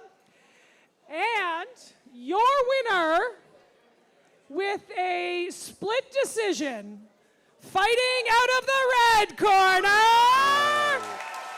Samuel Teklu wins a very close split decision over a very game Efron Tuchman. Like you said, like he had to download that data. He was considerably taller than Samuel. In that first round, I think he felt him out, and then the next 2 rounds, he was able to apply his skill set and win the fight. So there with the split decision, I think, Shane, I think the judges saw the way you did in the first round, gave the first round there for Tuchman, and then Teklu took the remaining 2 rounds. I just want to know, are you admitting that I was right? Yes, that's exactly what I'm doing. You were correct, as we see here at the rest of the card coming up, but you can see as well the rest of the results here. Dmytro Marichuk started the night off with a first round TKO, set Destiny Boxing on the right way. Kristen Diebold showcased why she's the 2025 Female Fighter of the Year. A hard-fought win over Sarah McLean. Mazen El Mahoud was able to get a very impressive victory over Josh Almeida. And then John Stewart and Ali Nasri put on maybe the best complete fight we've seen so far tonight here, where John Stewart got the victory. Then Orlando McHugh and Samuel Teklu continued rolling completely for Destiny Boxing, as Destiny Boxing fighters have now won five fights, 5 of the first 6 fights, 5-0 for Destiny Boxing, as we head into intermission here, Shane, which, of course, we'll be seeing him later on tonight, Ben Ronquillo. But when we take you to the intermission here, settle up and watch the 2025 Destiny Boxing Fight of the Year that featured Ben Ronquillo. So we'll take a break, be back in about 20 minutes or so with the remainder here of March Mayhem. I got champion DNA. Turn my worries into plays. There's a good hook though. I don't fold, I'm not a pig. I just level up the stage. I got champion DNA. That was Turn my heavy. worries into plays. I don't fold, I'm not a pig. I just level up the Boxing stage. 101 here. Life threw lemons at me. I made a franchise. I don't follow lanes. I make the road signs. They told me know your place. I bought the land twice. Now we're on the table. Forks, knives, and the damn lights. Introducing in your red corner, let's hear it for Ben Ronquillo from Destiny Boxing. Making the way to the ring first. Now remember in the one show that we did together, Jay, he was the first bout. Yes. Yes. Ben Ronquillo, representing Destiny Boxing, started the night off back in July at Hometown Heat, and now gets to make the jump up to the main event. A fighter that's got, fighting in his family. His grandfather and his father had some boxing experience as well, boxing in Mexico. Mexicano. And in your blue corner, Mexican we've got spirit in Noah it. Sapoko You cannot from take them Championship down. City. Well, here's his opponent making his way to the ring. It's Noah Sapoko, 17 years old, and he's fighting out of the Championship City Boxing Club in St. Catharines, Ontario. Okay. And as well, Noah, he lost in the semifinals of the 2025 Golden Gloves Provincial Championships. Okay. In his weight class here at 57 kilograms back in October. So this will be a good test here for Ben. Absolutely. And, Ben, he's a tough kid. He's super tough. I mean, the support is almost overwhelming. You hear the crowd go crazy when he comes out. So he's definitely surrounded by everyone that wants nothing but the best for him. And sometimes that adds more pressure. Yeah, we'll see how this does, because, that's a big jump from, opening to second fight to main event. Yes. That's a lot of step up in the moment, the pressure on you, and plus as well, your first main event in your own gym. Exactly. Best thing. I had that. I got the greatest feeling. I went to the Quebec Cup with Ben, and I was able to first time watch him there. He's a great fighter. Like, he's going to pepper, I think. Well, We'll see what he does here in the main event. Noah Sopoko. Fighters touch their gloves, and they're just throwing. No feeling out process needed. Sopoko in, some good uppercuts from Sopoko. They're both exchanging. And Kilo will fire back as well. It's a firefight. Not even 30 seconds in. Ladies and gentlemen, we got ourselves a fight. This is a fight. Forget the sweet science. This you could see in downtown Kitchener. They are going for blood. They are going for blood. Oh, the eyes on Ben Renkilo and the fighter instructions was intense, and no one knows this is his backyard. Oh no my one goodness. knows that. He doesn't care. And Noah comes on the inside, tries to land with a big right hand. Shots with Ben.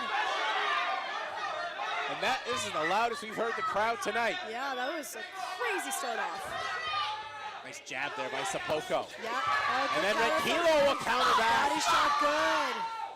And Renkilo's going to get a warning. Watch the clash of heads. Okay. And here we go. Nice. Renkilo firing back. Good left hook lands though by Sopoko. And an overhead. Oh, again. And Sopoko pouring it on. He's got Renkilo on the ropes.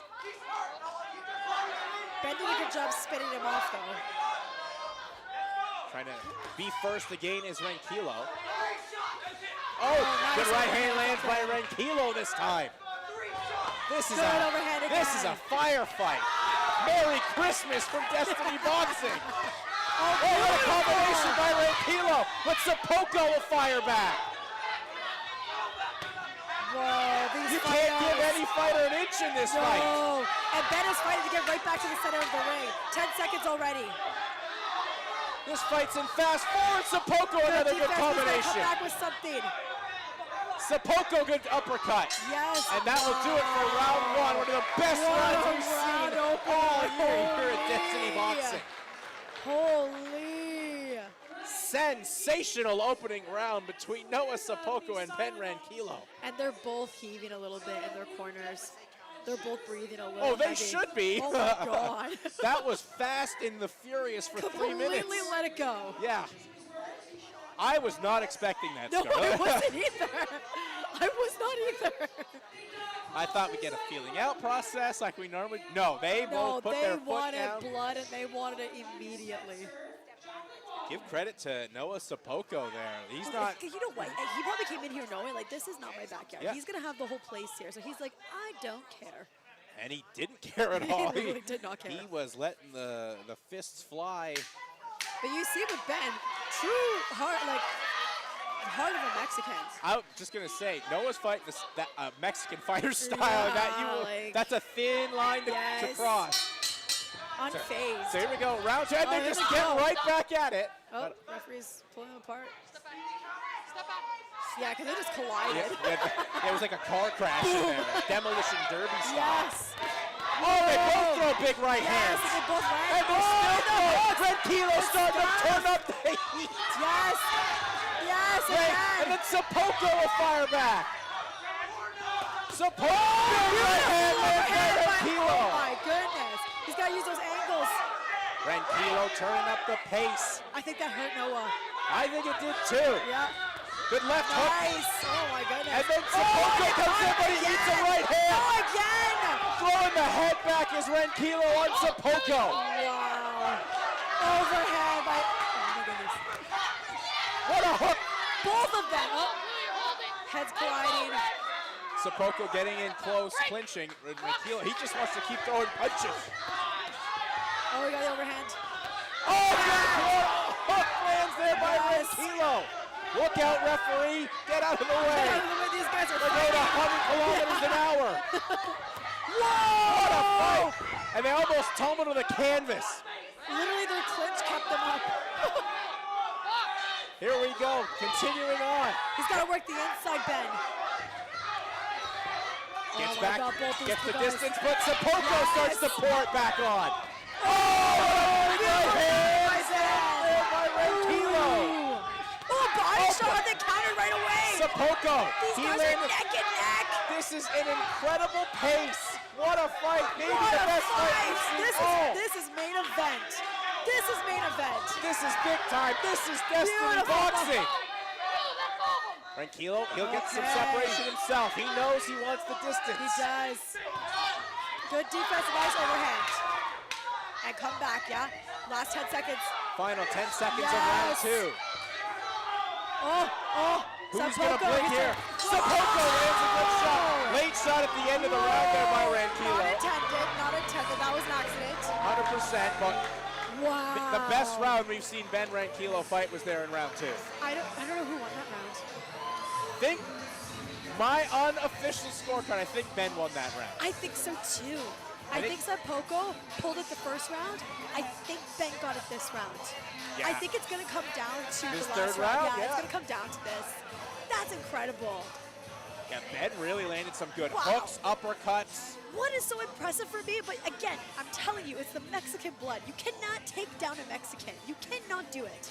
Well, it's fighting this style. There's some shots that Ben took that he ate it and he just kept going forward and he kept punching, but looking at Sapoko. Yeah, if you get Dangerous. if you fight this kind of pace, Peligroso.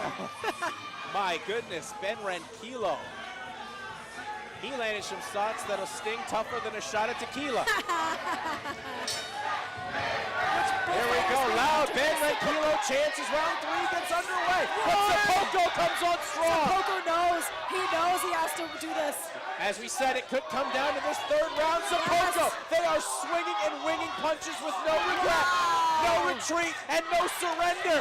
Oh, Ben, you got a nice overhand right there. They're trying to time each other right now. They're both so explosive. They both figured each other out. Yeah. Body shot from Ben, then a hook is good. Sapoko, good combination. Yes, but Ben's got to pick it up a bit. He's not responding enough. Sapoko good getting back on hook. the inside. There's Nice one, too. good combination from Ben. Good hook good lands by overhead, Sapoko. Trying to punch through the guard. There is Ranquillo. Little high and a good counter punch lands by Sapoko. Ben's got to do a little bit more. You can tell he's starting to get tired. Yeah, this pace is maybe getting the best here of Ranquillo. Sapoko, I have to say, he's looking composed and in control. Yeah, he's really taking the center of this Yes. ring here in round 3. In a round we believe could decide this fight, Scarlett. Yes. Sapoko, he's just punched. Look at these combinations by Sapoko. Wow.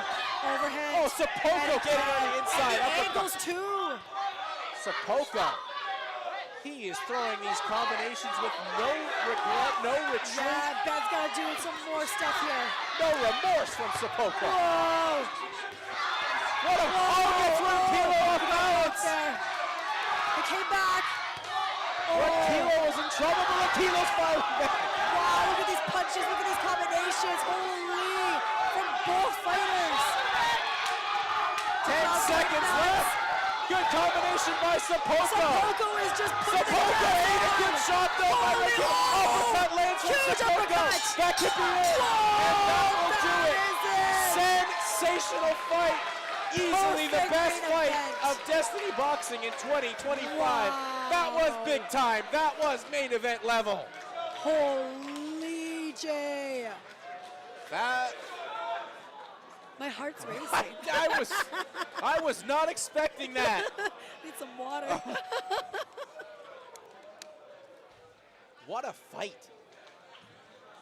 To keep that pace for the full 9 minutes? Insane.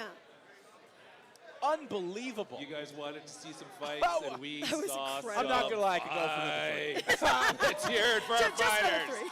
3. Wow. I could go for another 9. Final Let's fight be is real, always but amazing That when the was entourage great. really comes Both out of these young cheers, guys so should be very That was proud of great. Great themselves. job, I want to guys. see it again. Yeah, So me too. Just presenting make it the a game. medals for this January, final whatever, bout yeah. of the night is Why Trevor not? Pfaff of Pfaff Mechanical. Thank you was I so would, much for your support. that would sell tickets. If you 100,000%. make this fight See your again, red sweatshirt there? 100,000%. The team? footwork, Or the just tenacity, coincidentally wore red.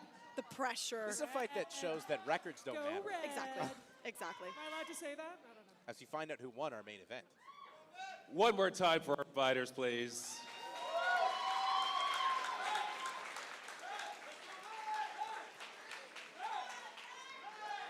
And your winner by split decision in the blue corner, Noah Sapoko from Championship City. So Noah Sapoko spoils the Great job, homecoming in the Evo. main event here Yeah. for Ben Ronquillo. And Noah Sopoko gets a massive win, snapping a Huge long win. losing streak.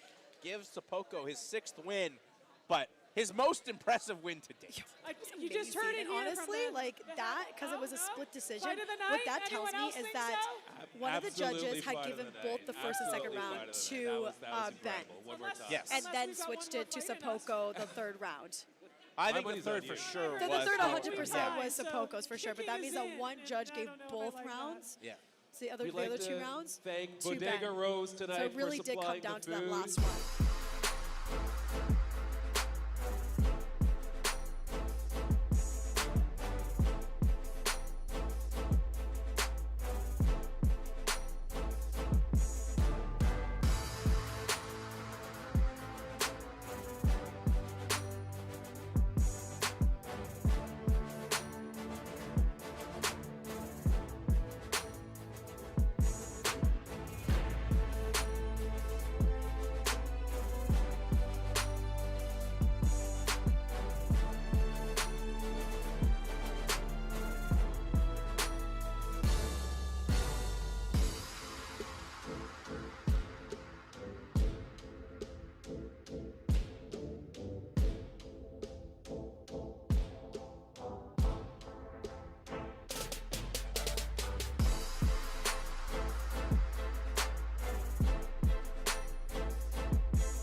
we don't do that at SydFit with Destiny Fight.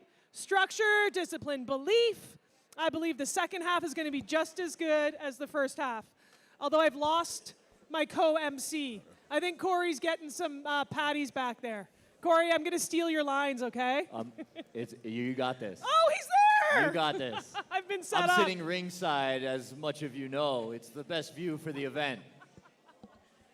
All right, cool. Well, thanks, Corey. Shout out to Corey. I got the ring to myself finally, so thank you very much. Let's get started with bout number 7, all right? So, fighting out of the blue corner, from Boomers Fight Club, we have Michael Bento! Well, welcome back here inside the SydFit gym as March Mayhem continues, and we got a fun fight to kick things or return to the action. Michael Bento representing Boomers Boxing.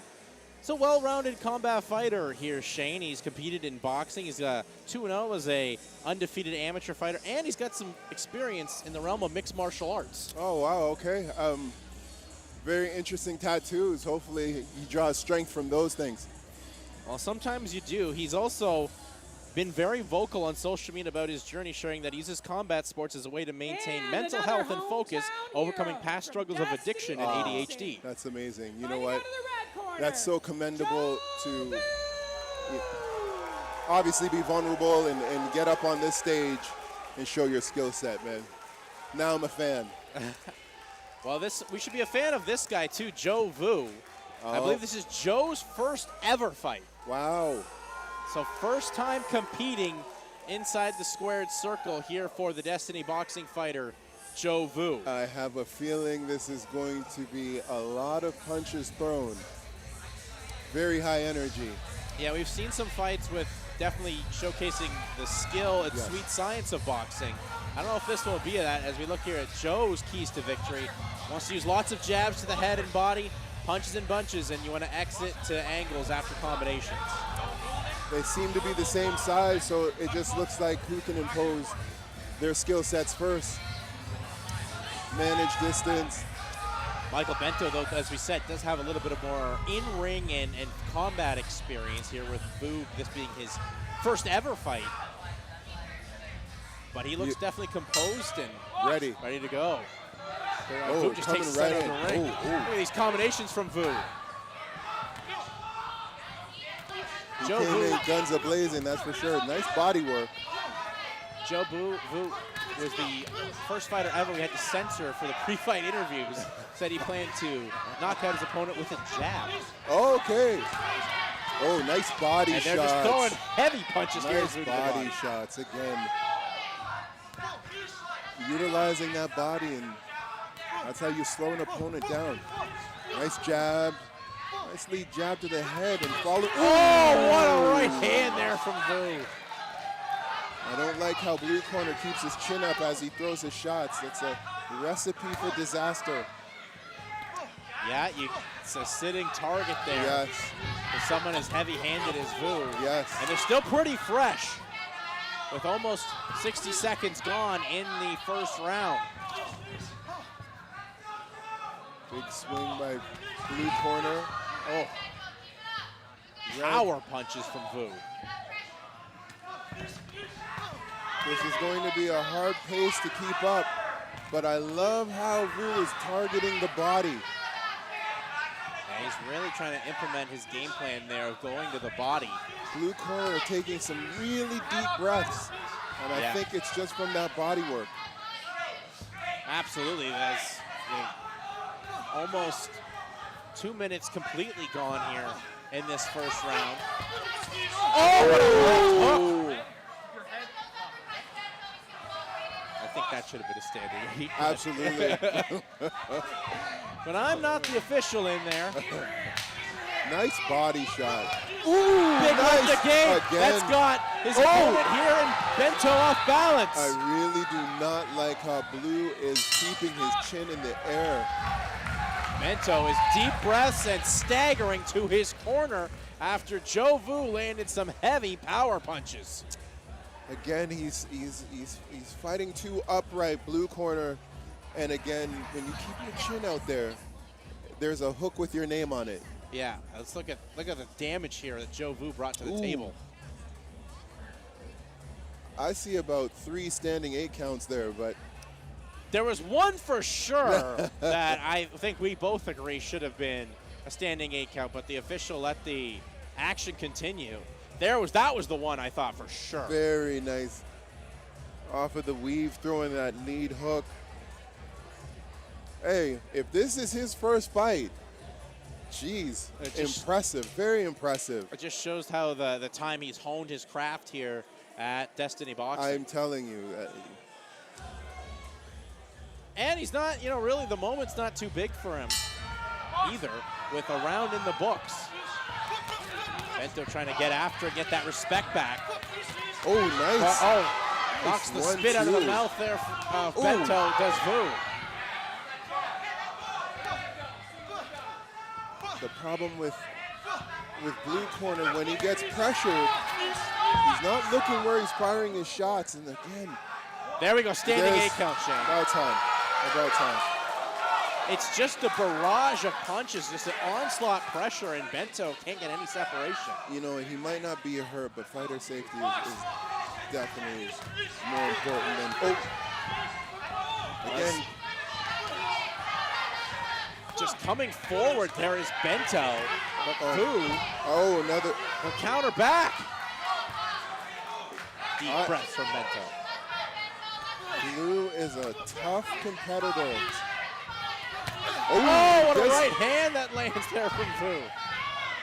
Oh, nice uppercut by Bento. That punch was so hard from Vu, it knocked the dust off the roof here at the SydFit gym.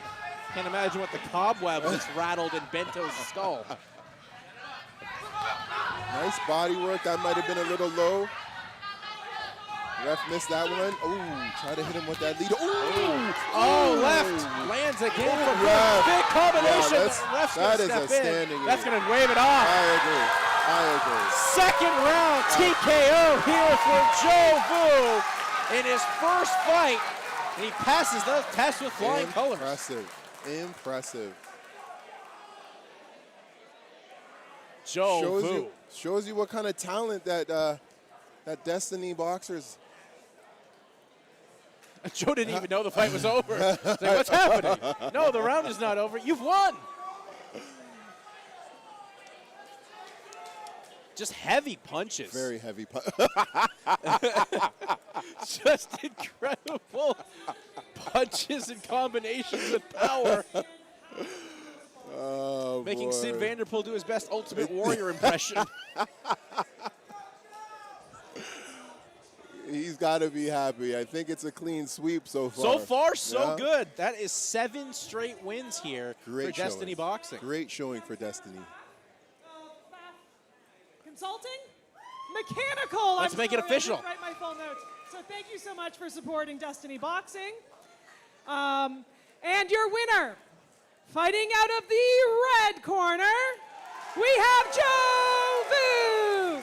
Destiny Great Boxing. showing by Vu. Joe Vu putting the flex there, showing off those guns that he has. A lot of ammunition in his hands as well. He should be very proud of himself. Again, to fight in front of all these people and keep that composure and And stick to the game plan. Really work the body, head, and that's what stopped the fight. It's exactly what stopped the fight, and the action keeps rolling on here at Destiny Fight Night as Olive Symes will take on Halima Mushtak. So the action will continue to roll on here, and Destiny Boxing fighters, they'll get a bit of a break here with our next fight here with some of the ladies at 57 kilograms.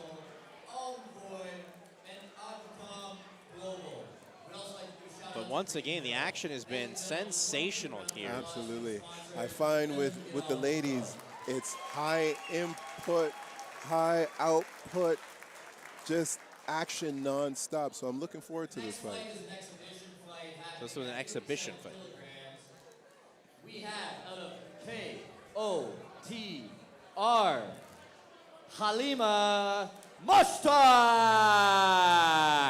So here comes Halima Mushtaq making her way to the ring. She looks serious.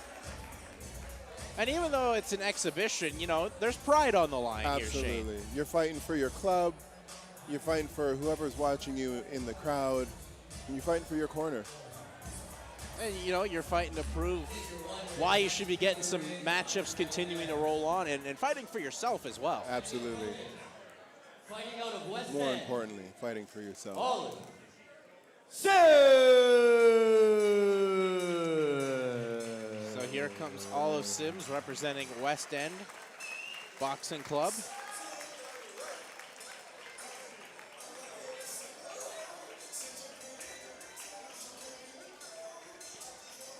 Well, two ladies that look very serious and ready to put on a show. And as we know, as you said, Shane, the women always bring it. Absolutely.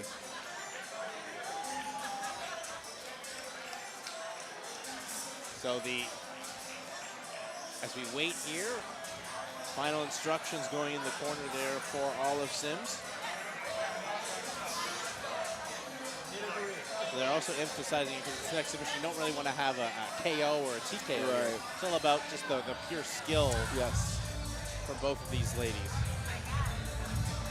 And the experience. Yeah. This is great experience for these fighters.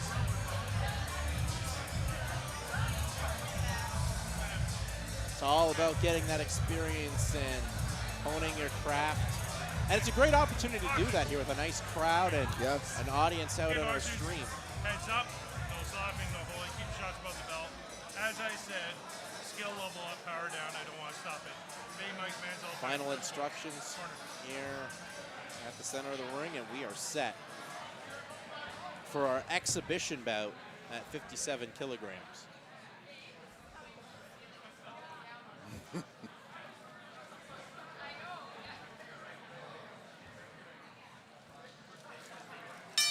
Box. Here we go. Symes takes the center of the ring early. Okay. Blue looked like she got a little swag. Oh, nice one too, Blue. Straight right hand lands there from Mushtaq. Nice movement so far. Look at the poise here from Halima Mushtaq. I am already impressed. Staying nice and long, so calm and composed. Yeah, it's a different style of pace that we've seen here in the opening moments than most fights tonight. Yes. Taking her time, picking her shots. But you can tell that Mushtaq's a very, very talented fighter. Already. Spending a lot of time in the gym just working on those reps of footwork, shoulder rolling. And then getting inside with landing some power punches when need be.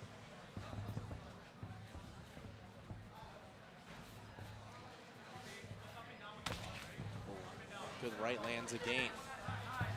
Nice work. Symes tries to counter back with a flurry of punches. Nice work on the inside. When you have a boxer that's on the outside, you got to figure a way on how to touch that body and get in.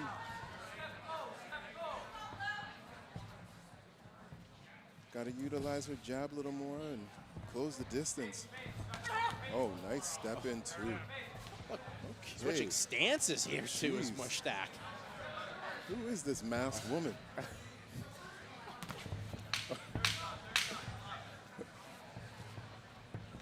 A very talented fighter is who Halima Mushtaq appears to be right now. Good stuff from her in round one. Nice. Nice job, Blue.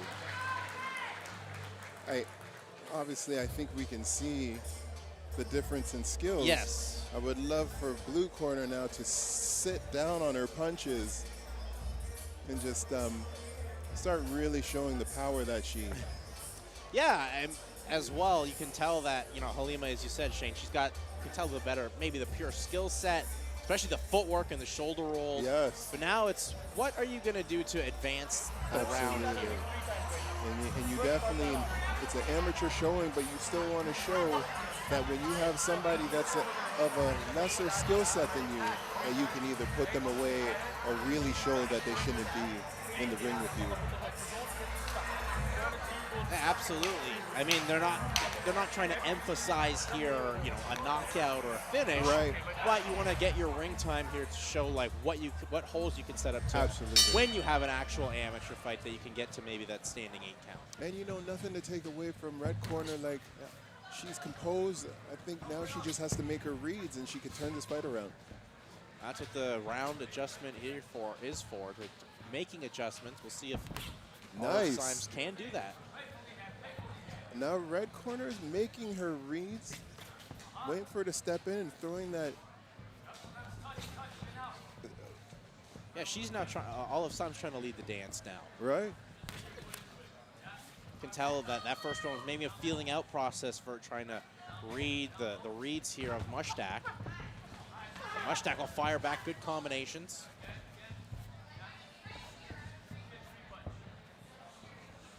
How light on her feet is Mushtak. For the first couple of seconds, Symes was throwing that lead. I mean that check hook, and it was kind of offsetting Blue Corner's jab. Yes, her Symes' jab was really good in the opening seconds here of this second round. Okay. Oh, barrage of punches to the body there from Symes. Again, now I'm really impressed with Symes. She made her reads in the first round and making Mushtak think about coming in. She might be met with that check hook. You've seen Mushtak kind of thinking about her punches a little bit more here in the last couple seconds of this second round. And it's never good to make a fighter think. Yeah. Because they just try to get in those rhythms, those flow states, which Mushtak was in round 1. Right. Stop! Not as clean of a rhythm for Mushtak there in round 2 as Symes made the adjustments here, Shane. Wow, beautiful adjustments by Red Corner. Led with that check hook that really, really made Mushtak think about coming in. Yeah, good stuff there from both fighters. Good adjustments here in round 2 from Olive Symes and Halima Mushtak. She's rolling with the punches. Yes. Having some good footwork as we look at what happened in round 2. Or in a matter of seconds we will. But it's been a good exhibition where both fighters have showcased their skill sets in the first 2 rounds. Absolutely. Corners, I think, are very happy with the fighters. And again, we'll see who makes the adjustments to win the third. Yes, we will. Where the third and final round is just about to go. And there's the bell. Third and final round is underway. Nice, in and out. Led with that jab. Close the distance through the 2, back out. Oh, good body-head combination there from Mushtak. Nice combo.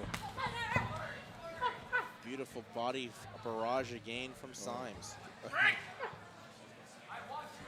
It's snowing dust.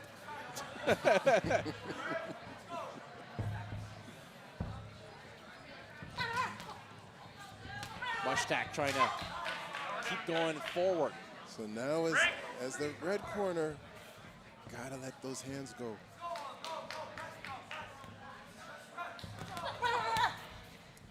And that's what Symes will try to do. She'll try to get her hands going. Looks like Red is just getting in a little too deep and smothering her own punches.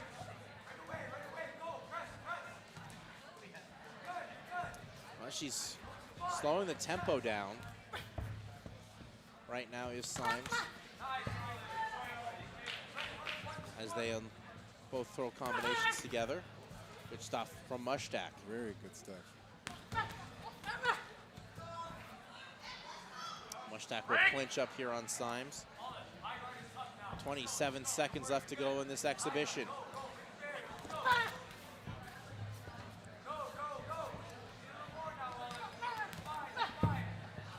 Good combo lands there from Mushtak. And I love how they're thinking, and they're not just engaging for the sake of engaging. They're really calculating their shots and coming in shooting shots with a purpose. And that will do it for our exhibition fight. Very good where fight, both ladies. fighters really show the bright futures that they have for each other. For Halima Mushtak, she's very talented with great fluidity, good shoulder movement, good footwork, and good adjustments made there by Olive Symes. I know people think that boxing is just like throwing fists, but there's an IQ component to it, and these ladies definitely showed that this is a thinking person's sport. That's exactly that. That's why it's called the sweet science, Shane, Absolutely. and they really showcased every element of that in this fight. Not rushing anything, making the opponent have to come to them, and that human chess game. Absolutely. I think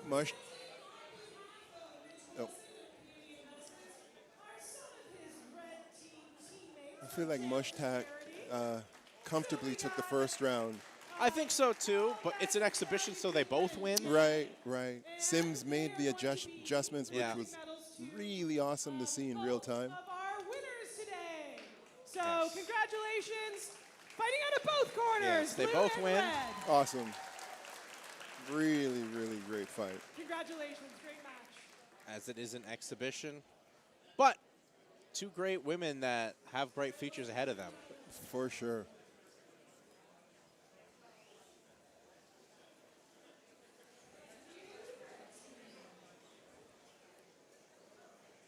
It's always impressive to see the women's and what they put on. Let's take a look at what is still to come here tonight with some entertaining matchups as we bring you back here into the broadcast booth. As up next, you'll see Nadia Klemmer taking on Yasmin Khalil, and then that'll be the appetizer before our co-main and main event here tonight, Shane. Looking forward to those two fights. So the women will come back out here again as we continue to look here at this fight card. Yes, Nadia Klemmer will take on Yasmin Khalil. And then, of course, Ben Ronquillo and Kyle Clanor. That's a fight you really want to see, especially with what Ben can do coming off a Fight of the Year performance in December, Shane. What I really want to hear is you say those two names as fast as you possibly can. Well, it's And not go. a speed thing, Shane. It's about clarity as the action will roll on here with Yasmin Khalil coming into the ring. Yasmin Khalil representing Bushido. Oh. Official. Well, I guess she can come into the ring now as she was there. The official wanted to, make sure everything was clear first. Okay. The snow from the ceiling. Well, the corner's getting apprehended here by the official. I told you. Now, Yasmin Khalil can step inside the squared circle. She looks ready.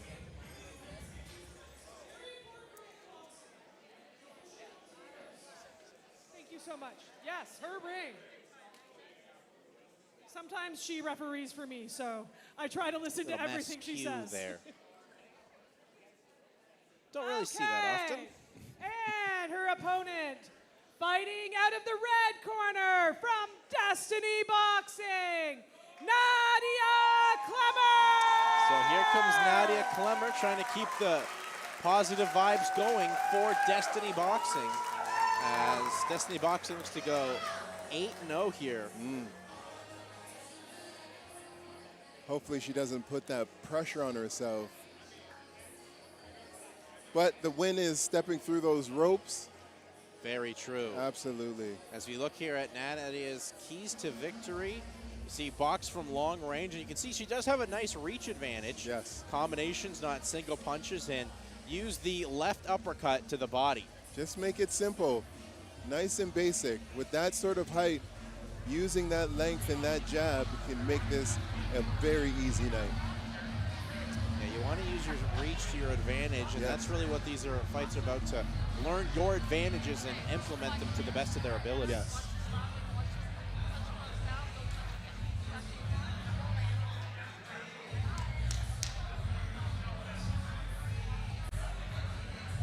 This one not an exhibition. This one counts. This one counts. Ania comes right forward. And now they're just swinging and teeing off on each other. Oh, nice combination. A 1, 2, 3.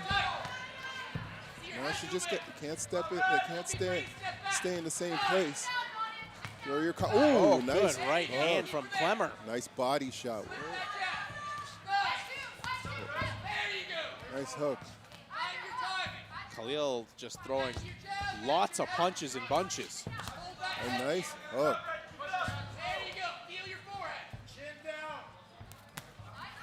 Clemmer trying to slow the tempo down and use her size Oh, to her advantage. A good nice. overhand right. Oh. Warning from the official. Nice shot. There's a good right.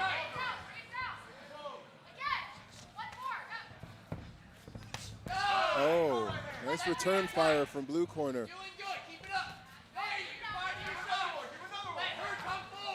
Khalil trying to just keep this pace going. Clemmer just stepping in too close to fire. Oh. There's a good cross that landed from Clemmer. Final seconds left here of the first round. Good first round. That'll do it for round number 1.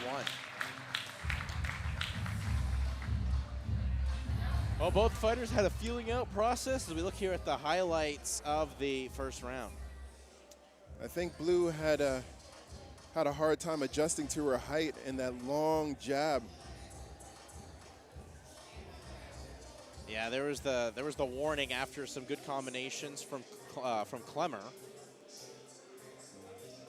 Now let's go inside the blue corner right now. Here, Shane. All you have to do is keep your left hand tight and you win, okay? Left hand tight, find your shots. You're landing the bigger shots. She's slapping you. Those shots don't count, okay? You might feel big or make a noise. It doesn't count, okay? How you feel?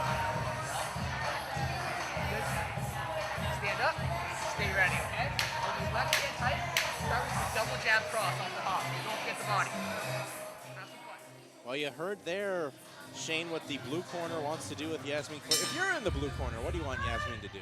Again, she's gotta cut the distance down. You can't let this tall fighter pick you off from distance.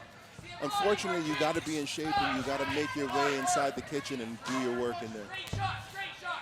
Well, she's got some good boxing, does Khalil, but she tends to cat fight a little bit. Yes. when the brawling happens. There's a good straight left that landed with the jab from Clemmer. And you can see the difference with Clemmer and her jab. Like, blue corner really has to reach with that. Yeah. Ooh. Got the timing down on that right hand, did Clemmer. Again, red corner could make this simple and just pick her apart with those jabs and make her work to get inside. I think that's what Clemmer is trying to do right now. Use her reach to her advantage and make Yasmin Khalil have to earn the right to get on the inside. It's truly what, oh, there's a good combination where both fighters land. Stepping in a little too close. Allowing blue corner to hit her with that rear hook. Oh, nice combination. Yeah, beautiful overhand right that led to the combination there from Clemmer. Nice overhand. Beautiful stuff from Clemmer to close out the round. It was a good start for Khalil to begin the second round, but Clemmer finished strong. Yes, she did. I would like to see more body work from both fighters. Being the smaller fighter, I would be targeting the body. Yeah, more than the once Clemmer was making it a bit of a brawl, or Khalil was trying to make it more of a brawl, I think she tired herself out a bit, and that's where Clemmer could use her range and keep the fight at distance. As you'll see the highlights here, that came to the end of the second round as we go inside the red corner here of Nadia Clemmer. Touch it. And then sometimes just like right up the middle of that straight too, okay? Look at that beautiful work. All right, let's go get it. Feel good? All right.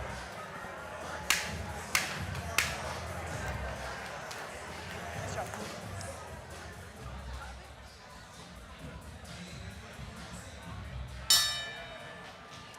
So here we go, third and final round. Good stuff here.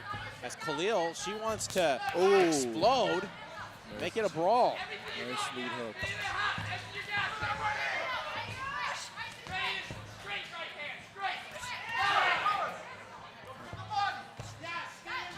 Khalil's trying to really hit her with that rear hook.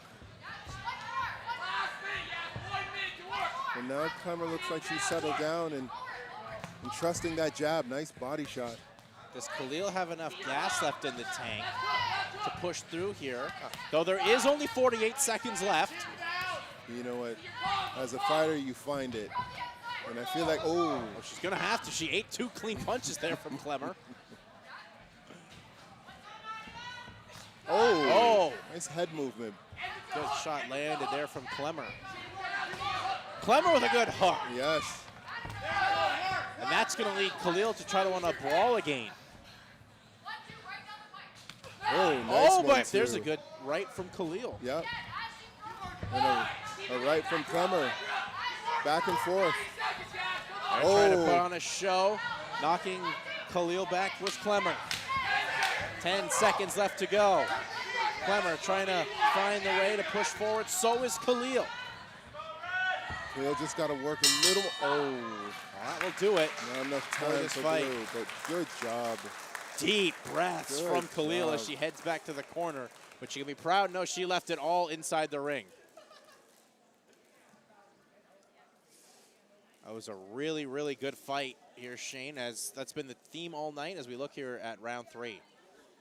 Again, we just see Clemmer utilizing her length, her attributes, which you need to do as a fighter. Using that long jab, making Blue come in and work a little harder. As you can see, those nice deep breaths at the end of the fight. Clemmer did such a good job of using her boxing prowess that when she landed those combinations, she really just fired up Khalil, make it a bit of a brawl. Yes.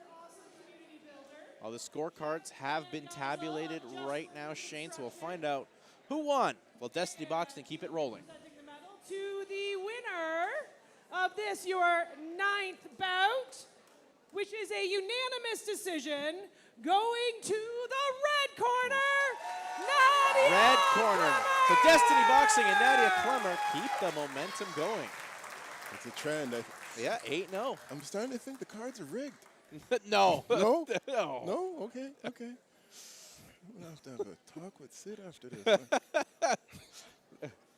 Folks, they are not rigged.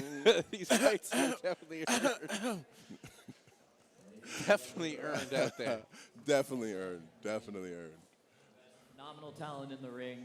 But I do want to say, tomorrow's International Women's Day. We've seen a lot of women step up in this ring. I'm joined by one great fight. And inspirational coming up woman right really next good is our here. co-main Let's give a round event, of applause which to will all see the Ben women. Ronquillo return to the Destiny Boxing ring after his 2025 Fight of the Year. This time he'll take on Kyle Clanor.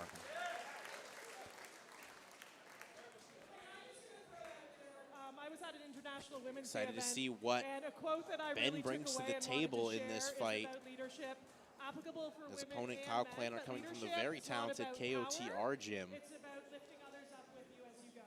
So I think that's what happens here.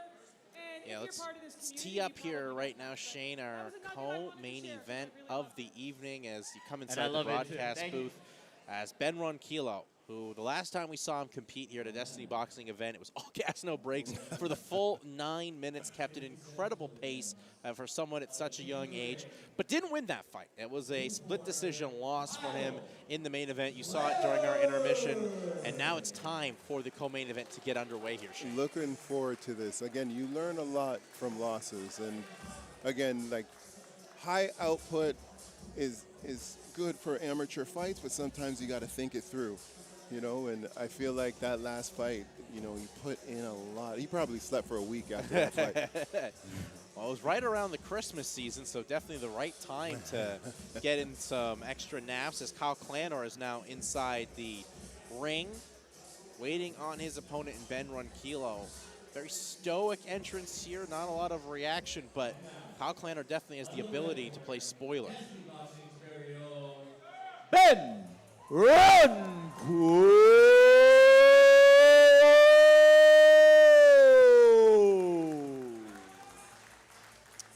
So here comes Ben Ronquillo. Of course, we've said before, coming off the fight of the year in 2025, just about 3 months ago, right here at the SydFit gym.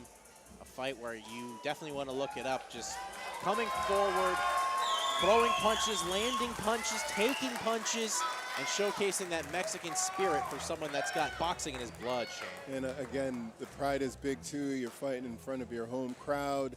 You lost your last fight. I think he has something to prove this fight. He definitely does. He definitely wants to focus that as we look at the keys to victory here for the coach's keys to victory here for Ben Ronquillo. Smart defense when attacking. It's all fun and exciting with that action, but the coaches want to see you use some defense at time. Use the jab to the best of your ability, and head movement after punching. Cannot keep that head being a stationary target as the opponents get better and better as your time as an amateur continues. I think young fighters have to understand defense opens up opportunities. It's not just, you know, rock 'em, sock 'em, you know. You throw that jab, that defense will open up a lot of looks. So, and again, after that last loss, I think he's learned a lot. Maybe exciting for us as fight fans to just watch, you know, two guys just brawl in the middle of the ring, but you gotta use some defense out there to prolong your career. You cannot have your best defense of stopping punches be your face. You're right. Fan-friendly fighters, I would rather see a person think through fights. That's what this is all about. It's I mean, anyone can do those kind of fights out on the street, but that's what out here you learn the skill set. You learn to be a prize fighter at the best of your ability, a future prize fighter as well. Yes. But we go with our co-main event underway as Clanor took the middle of the ring. A different style of pace here from Ronquillo early from his last fight. Oh, big Brahms 1-2 combinations from Clanor. Staying nice and tight, stepping over. Using the ring. Clanor now, nice combinations, goes for the body up to the head. Clanor able to tag Ronquillo again. Ronquillo's got to throw his punches and not stay in that kitchen with the smaller fight. Step away. And this is not what we saw from Ben Ronquillo, where he was just full force coming ahead, putting the pressure on. Now he's letting the opponent Kyle Clanor take the fight to him. Yes. Which Clanor needs to do. Oh, what a left hook that landed cleanly by Clanor. He's just exiting, going backwards. I would like to see him take an angle when he gets out of punch range. Because he's getting caught. Clanor's catching him. Clanor's doing a good job just finding those openings. Yes. Before Ronquillo even can come forward himself. Nice movement from Clanor. Clanor will back up Ronquillo up against the ropes. Nice hook. Ronquillo.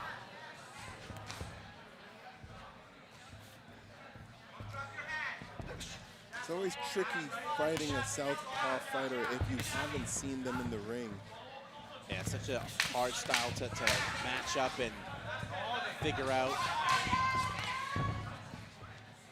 Maybe that's what's caused the problems here for Ben 1 Kilo. It is. He's stepping to the wrong side of the southpaw fighter and getting caught at the end of the punch, at the end of the exchanges. It was a very good round, though, for Kyle Klanner. The first 3 minutes favored the KOTR fighter here in Kyle Klanner here, Shane, as we look at the highlights of the first round. Klanner's doing everything that he's supposed to do. He's using that jab. When he comes in, he's timing him and throwing that looping hook and catching him. And has done that a few times in this round. The biggest thing I think that Klanner has done, Shane, he's being first. Yes. He's not letting someone that's got that explosive Mexican-style boxing be first to lead the dance. Klanner's just snuffing that out right from the beginning and controlled the tempo in that first round. Which is a good look in front of the judges. Yes. It's a fight you feel that will probably go the distance. Yes. It's good matchmaking, good same level skill set as round 2 is now underway.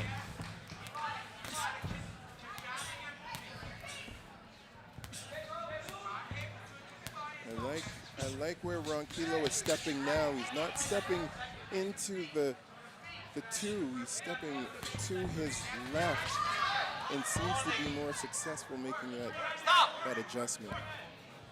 It's all about the adjustments here for Ronquillo. Can he find a way to frustrate Kyle Klanner? Klanner will come forward.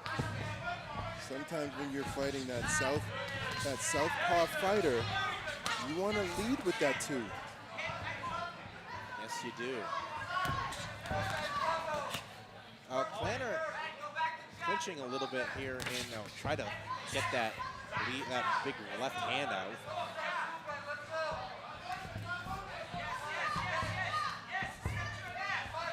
Got the body. Oh, good stuff there from Ronquillo. Just stepping into range and smothering your shots. Just gotta be aware of your distance. Nice shot. Oh, watch the clash of heads there.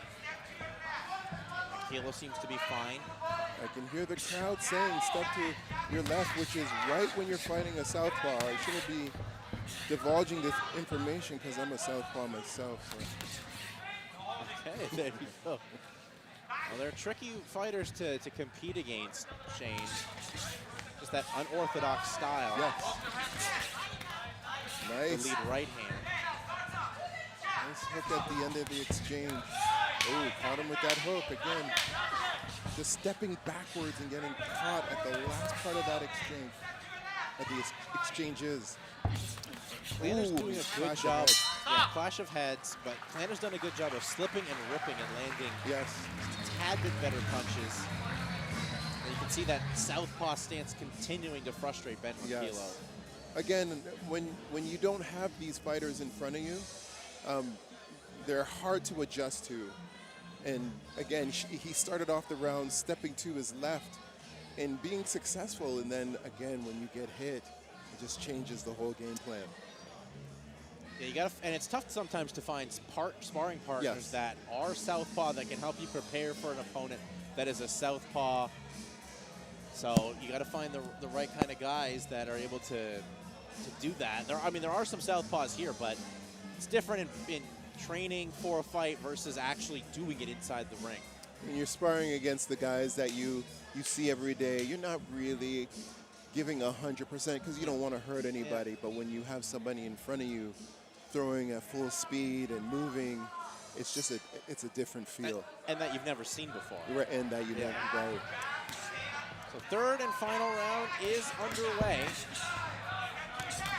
The body is there. I wish they would utilize that shot more. Like,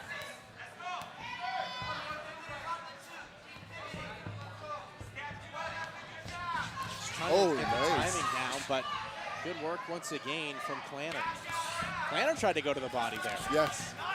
Klanner went body and up to the head with a left hook. Ooh. Oh, clean left again there from Klanner. Klanner is fighting the perfect fight right now.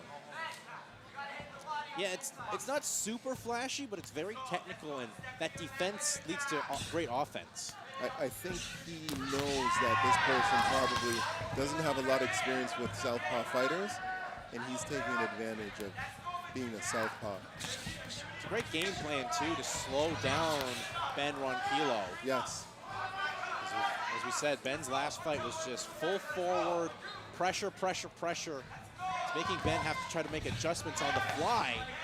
He's doing his best, but Planner's doing very well with good movement and using his style to his advantage. Ronquillo just keeps stepping into the fire of Planner's too. And then exiting straight back, and Planner seems to be throwing multiple shots and catching him at the end of the exchanges. Planner's just trying to time things. Ronquillo will come forward, but he gets countered every single time. Ronquillo will just clinch and hold on. That's not the wise strategy with seconds left to go in this fight. Nice uppercut. So Planner trying to stay in the pocket. And that will do it. Nice short shot. For our co-main event. Nice show of sportsmanship there from Planner on Ronquillo, but as you said, Shane, probably a picture-perfect fight there for Kyle Planner. Yeah, he fought a really good southpaw. He kind of baited Ronquillo to go to his right side, which is his power shot, and he was catching him on his way in, catching him on the end of the exchanges. So really good fight by blue corner. Yeah, it's just the perfect fight. You slow the tempo. You fight your fight in your opponent's gym. That's just an extra caveat of how impressive this performance was from Kyle Planner. As we look at the highlights of this full match that went the distance. Again, a loss is a learning experience, you know, and yeah. So make it official. What a phenomenal fight. Out of the blue corner, unanimous decision, we have Kyle Planner. So Kyle Planner halts the win streak And for presenting the Destiny medals Boxing for this with a event very is Navin impressive Chance from performance, Blue Moon Ideas. showcasing Navin, how thank talented the southpaw fighter is. very talented and very intelligent. He made it simple, very simple as a southpaw. And that's sometimes all you need to do is just make it simple. Keep the fight simple, and Planner did that, and again, got the win. Came through with the win, beautiful boxing. Took the fight to Ben Ronquillo. Showcased, capitalized on his offensive opportunities, and his defense was sensational as well. And that will now take us here to the fight everyone is excited to as we come back to the broadcast booth here. Jason Hagholm alongside Shane Nicely. And Shane, time for the main event where Raheel El Morabit will look to showcase that the Lion can roar again as he takes on Karan Sembi here in the main event. We saw Rahal back in the summer, a great fight, made it personal. He's made this one personal. We expect fireworks. Sometimes you got to take the emotions out of the fight. That can work against a lot of fighter. It takes a lot of energy. But Rahal's a special fighter, so I think he thrives off of that. We'll see this fight. I think he has a lot to prove. And I think Karan Sembi, he wants to prove that he can be spoiler here and beat and tame the Lion in his own gym as Sembi steps inside the ring, awaiting his opponent. Sembi's got a lot of experience as well. But Rahal El Morabit is just maybe one of the top fighters overall here at the Destiny Boxing Gym, Shane. I think he has a very bright future in boxing. The things that he does in this gym is heads and toes above like everybody.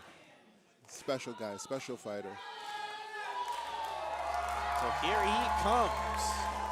Rahal El Morabit about to make his walk to the ring for our main event.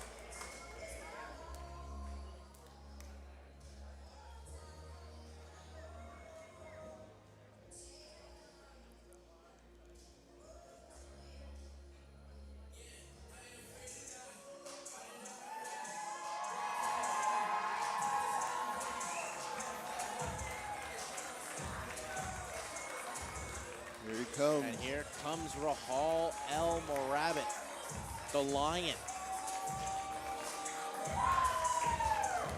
He's got a great walk, great composure here. He looks very composed. A little different from the last time I saw him. He looked like he was upset, and I think yes. The last time we saw him, he was not just fighting for himself, but he was fighting for the honor of his gym and his coach. There was a lot of bad blood said about his coach, Sid Vanderpool. Yes. There's not a lot of that right now as we look at the keys to the victory here for Rahal. He wants to punch with intensity and aggression, maintain strong defense after punching, and work that body, which you've been preaching all night long here, Shane. Absolutely. And again, just keep the emotions away from it. Well, he looks a little bit more composed and has more of that professional demeanor. Absolutely.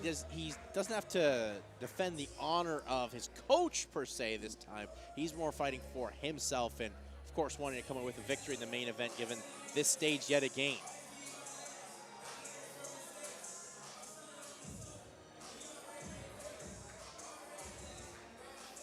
Just got to get that headgear on here, Rahal. Mouthpiece is in. So this is going to be a fun main event here at 60 kilograms. Rahal El Morabit and Karan Sembi. Rahal is a tough night out for any fighter. But again, Boxers, keep your heads up at all times. No slacking, no holding. Keep shots above the belt. he's been on a lot of cards. A lot of people know what he brings. So he could be the spoiler tonight. We'll see. Always the risk when you take on someone with some good skill. There we go, main event is underway. El Morabit. Get his jab going early.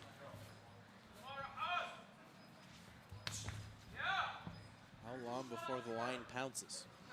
Taking his time, utilizing that beautiful jab. Nice in the, beautiful 1-2.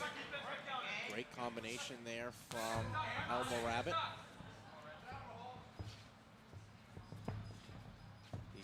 He's got Sembi following him.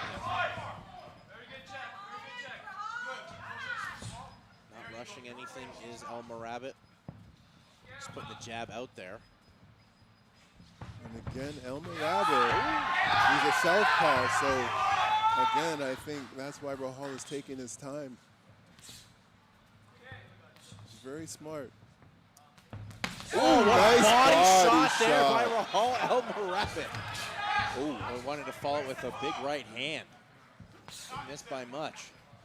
If you could see by where Rahal is placing his foot outside of the lead foot of blue corner. Fighting a beautiful fight right now, Rahal. He's just looking for the opportunity for those power punches, but not forcing anything. Staying long. Oh! May have got tagged there by Sembi. Nice. Did Rahal. Nice counter shot by Rahal. Rahal had to regroup. I think he got clipped there by Sembi.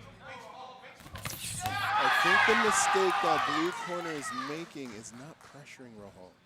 He's a talented boxer. You gotta be in his chin, in his chest. Stop! Official says to stop. Box! Continue, and that was a good combo that had the legs wobbled on Sembi from El Morabit. Again, it looked like it could have been a standing 8 to me. Oh, nice check up by Rahal. I think so as well, but Rahal is pouring it on right now. Showing the full arsenal right now. Coming forward is El Morabit. That's what he's done so far for the nice body shot. He's really targeting that body. Slipping and ripping is El Morabit.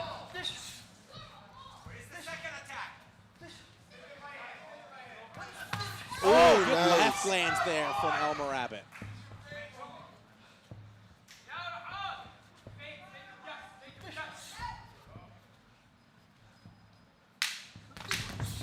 Oh, nice shot. He's mixing it up with his punches, lefts and rights. Final seconds of the first round comes to a close, and another really strong round, a good strong round, an opening round for Rahal El Morabit. Rahal is fighting a very smart fight.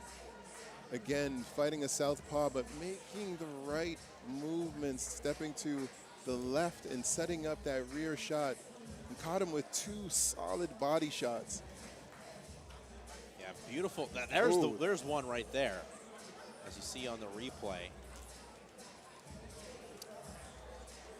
He's living up to his nickname, being the Lion, as he's just stalking his prey and pouncing when he sees those openings. Taking his time, which he should. Now I think it's for the blue corner to cut the distance and start working on the inside. Do not stand on the outside of Rahal. Rahal has established that he's in his groove. He's boxing really nice. Now you got to disrupt it by going into the kitchen. Well, as you were saying, Karan Sembi not pressuring Rahal. You can't be a stationary target for someone with the skill set of a Rahal El Morabit.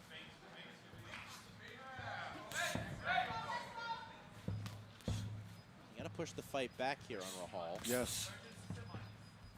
As Rahal tries to make it nice up against the ropes. Good combination by El Morabit.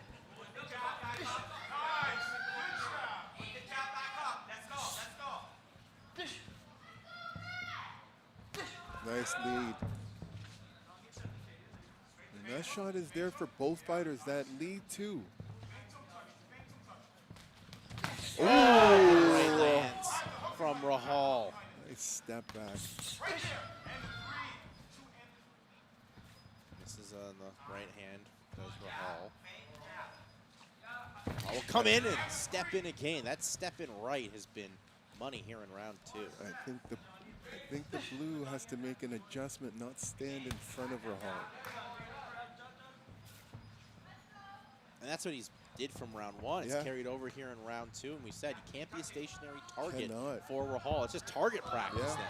You said that. Ooh, nice body shot. Oh, God. What a body shot. You can hear that. Feel that nice solar plexus. I feel like I'm going to lose right there. Sembi was clinching for really the life of him.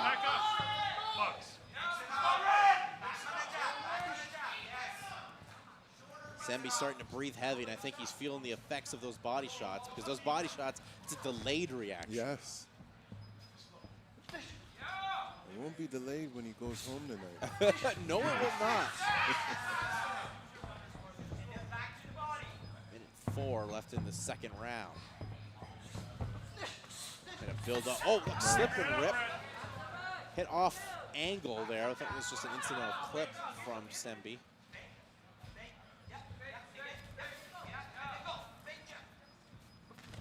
Again, there's a lot of... Now Rahal just has to stop headhunting. He's trying to end the fight. You don't have to do that. You know, that body shot's there. Exactly. Go to the body. That's one of his keys to victory. Nice body shot. Ooh. Rahal starting to feel it. With 25 seconds left in the second. Nice counter hook by Blue, though. But again, I do not like how Blue is standing in front of Rahal. He's just standing there trying to just get off the ropes.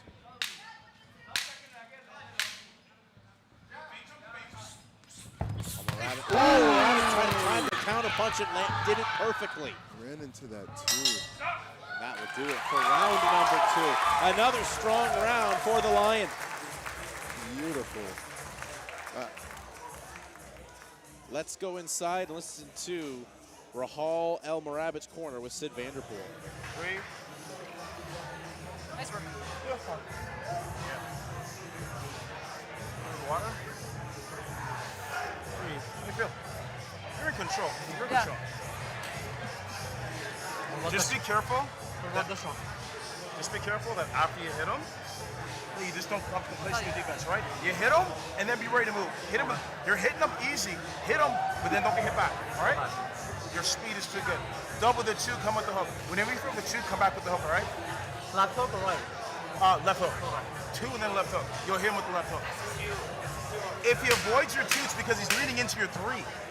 3 of us. 3 of us. All process of what Sid Vanderpool wants from his fighter. He's faster, use the left. Absolutely. You lead with that left. That left to the body, like how blue corner just dropped it to the body, that's there for Rahal as well. And Rahal's got to take advantage of some of these openings that are there. Right. I think, as you said, Shane, I think he's looking for that highlight reel finish. Those don't happen when you force them. Those just happen naturally. You're right. 100% correct. And sometimes you don't need it. But the easier you make the fight look, it's as nice as a highlight finish as well. For sure. Absolutely. And Sembi also, he knows he needs to get going a little bit. Anything can happen in boxing. I don't know if he has the power to stop Rahal right now. I think that's what it's going to take to win this fight.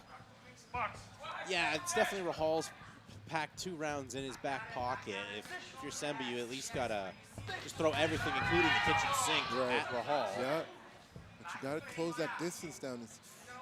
Don't know why he's hesitating closing that distance down when he knows that Rahal is fighting him so well on the outside. Get the doctor to look here at Rahal.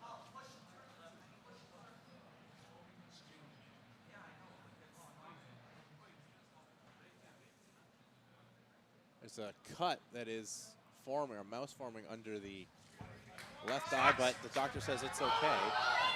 We continue on. Yes. Ooh! Good right lands there from Rahal.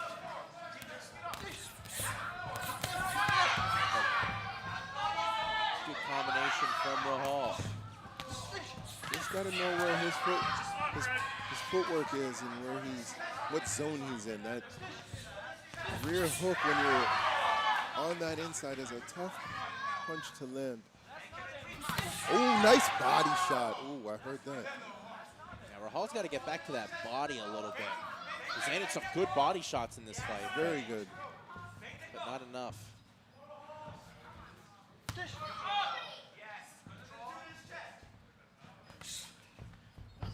Ooh, missed with that too. Ooh, the Sembi starts to come forward, landing good combination. I think he knows that he has to get a couple standing 8 counts in this round to make it, to turn it around. He's got to come forward though more here against El Morabit. I think that's what his corner is suggesting as well.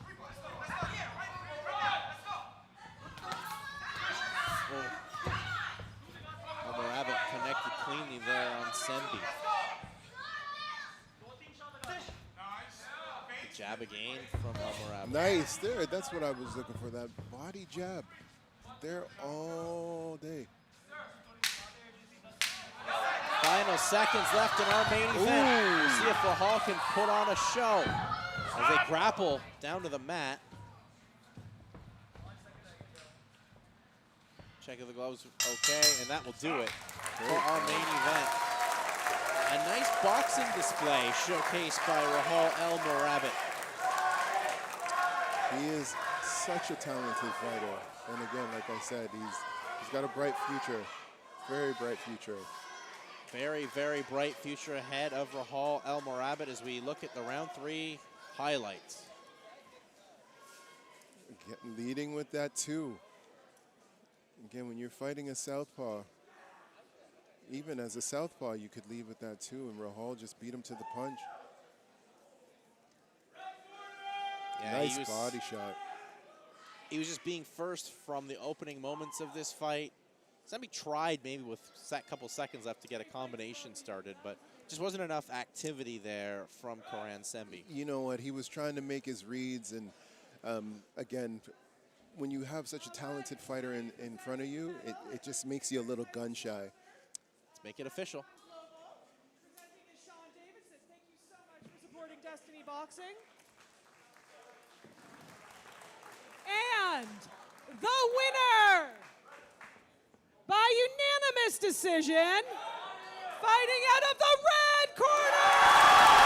And the lion roars again as Rahal El Morabit comes away with a unanimous decision victory here over Karan Sembi at our March Mayhem main event Well-deserved fight. Rahal, again, after losing his last fight, really All showed right, ladies and gentlemen, before we conclude the just evening, his I do wanna- composure and allowing that last fight to just roll off his shoulders and have a performance like this. Commendable. So Rahal El Morabit makes Destiny Boxing go 8-1 tonight. 8-1. I'm going to have to talk to Sid. Well, it was a very impressive performance, and really Destiny Boxing put on a great showcase tonight. Amazing. Showcasing the bright future that they all have of the quality of fighters coming out here, and it was just a great night of fights from the opening fight on that we saw here tonight, Shane.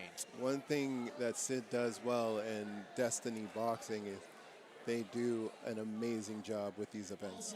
Let's take you through the night as we look here at our card. We started things out with some dynamite from Dmytro Marichuk, a first-round TKO over Oliver Danaher. And then Kristen Diebold showcased why she was the 2025 Female Fighter of the Year with a big decision victory over Sarah McLean. Then the young ones, Mazen El Mohammed, came away with a win over Josh Almeida.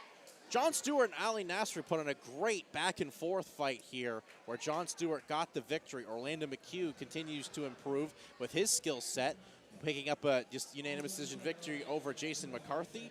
Samuel Teklu looked sensational as well against Efron Tuckman. Joe Vu, in his first fight ever, got a second-round TKO to bring us back after the intermission. A good exhibition fight showing some bright future for some young women with Olive Symes and Halima Mushtaq. Nadia Klemmer used her range to her advantage to come away with the win over Yasmin Khalil. Kyle Klanner, a beautiful southpaw performance over Ben Ranquila, handing Destiny Boxing their lone loss tonight. And then the Lion roared in our main event as Rahal El Morabit came away with a unanimous decision victory over Karan Sembi. I mean, for you, Shane, what stood out? You know what? Every fight was amazing. I was entertained from the first fight to the last fight. What stood out, obviously, to me is Rahal and how he came out this last fight from losing. I mean, how he came out this fight from losing his last fight. You saw the ring walk. You saw how composed he was. Amazing. Yeah, he looked amazing. He looked composed, and you can see the bright future ahead for Rahal and everyone at Destiny Boxing for a great night of fights here as March Mayhem now comes to a close, and we look ahead, Shane, to the month of May. The next time Destiny Boxing will be back with you here with an event on May the 9th. So for my broadcast partner, Shane Nicely, I'm Jason Hagel. We thank you for watching, and we'll see you all in May.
Men, congratulations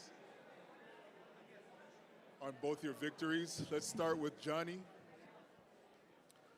Johnny, I must say, this is the first time I've seen that much composure you've had. And it was good to see that kind of growth. What was going through your mind? Was he a strong opponent? What were you thinking? Yeah, no, he was definitely a strong opponent. I think credit just goes to my training and my coaches. My coach, Caitlin, helped me a lot through this camp. And this is probably one of the best camps I've had so far. And this was a great tune-up bout for Calgary, which is 2 weeks away. Okay. Yeah, man, you look very good there. Very poised.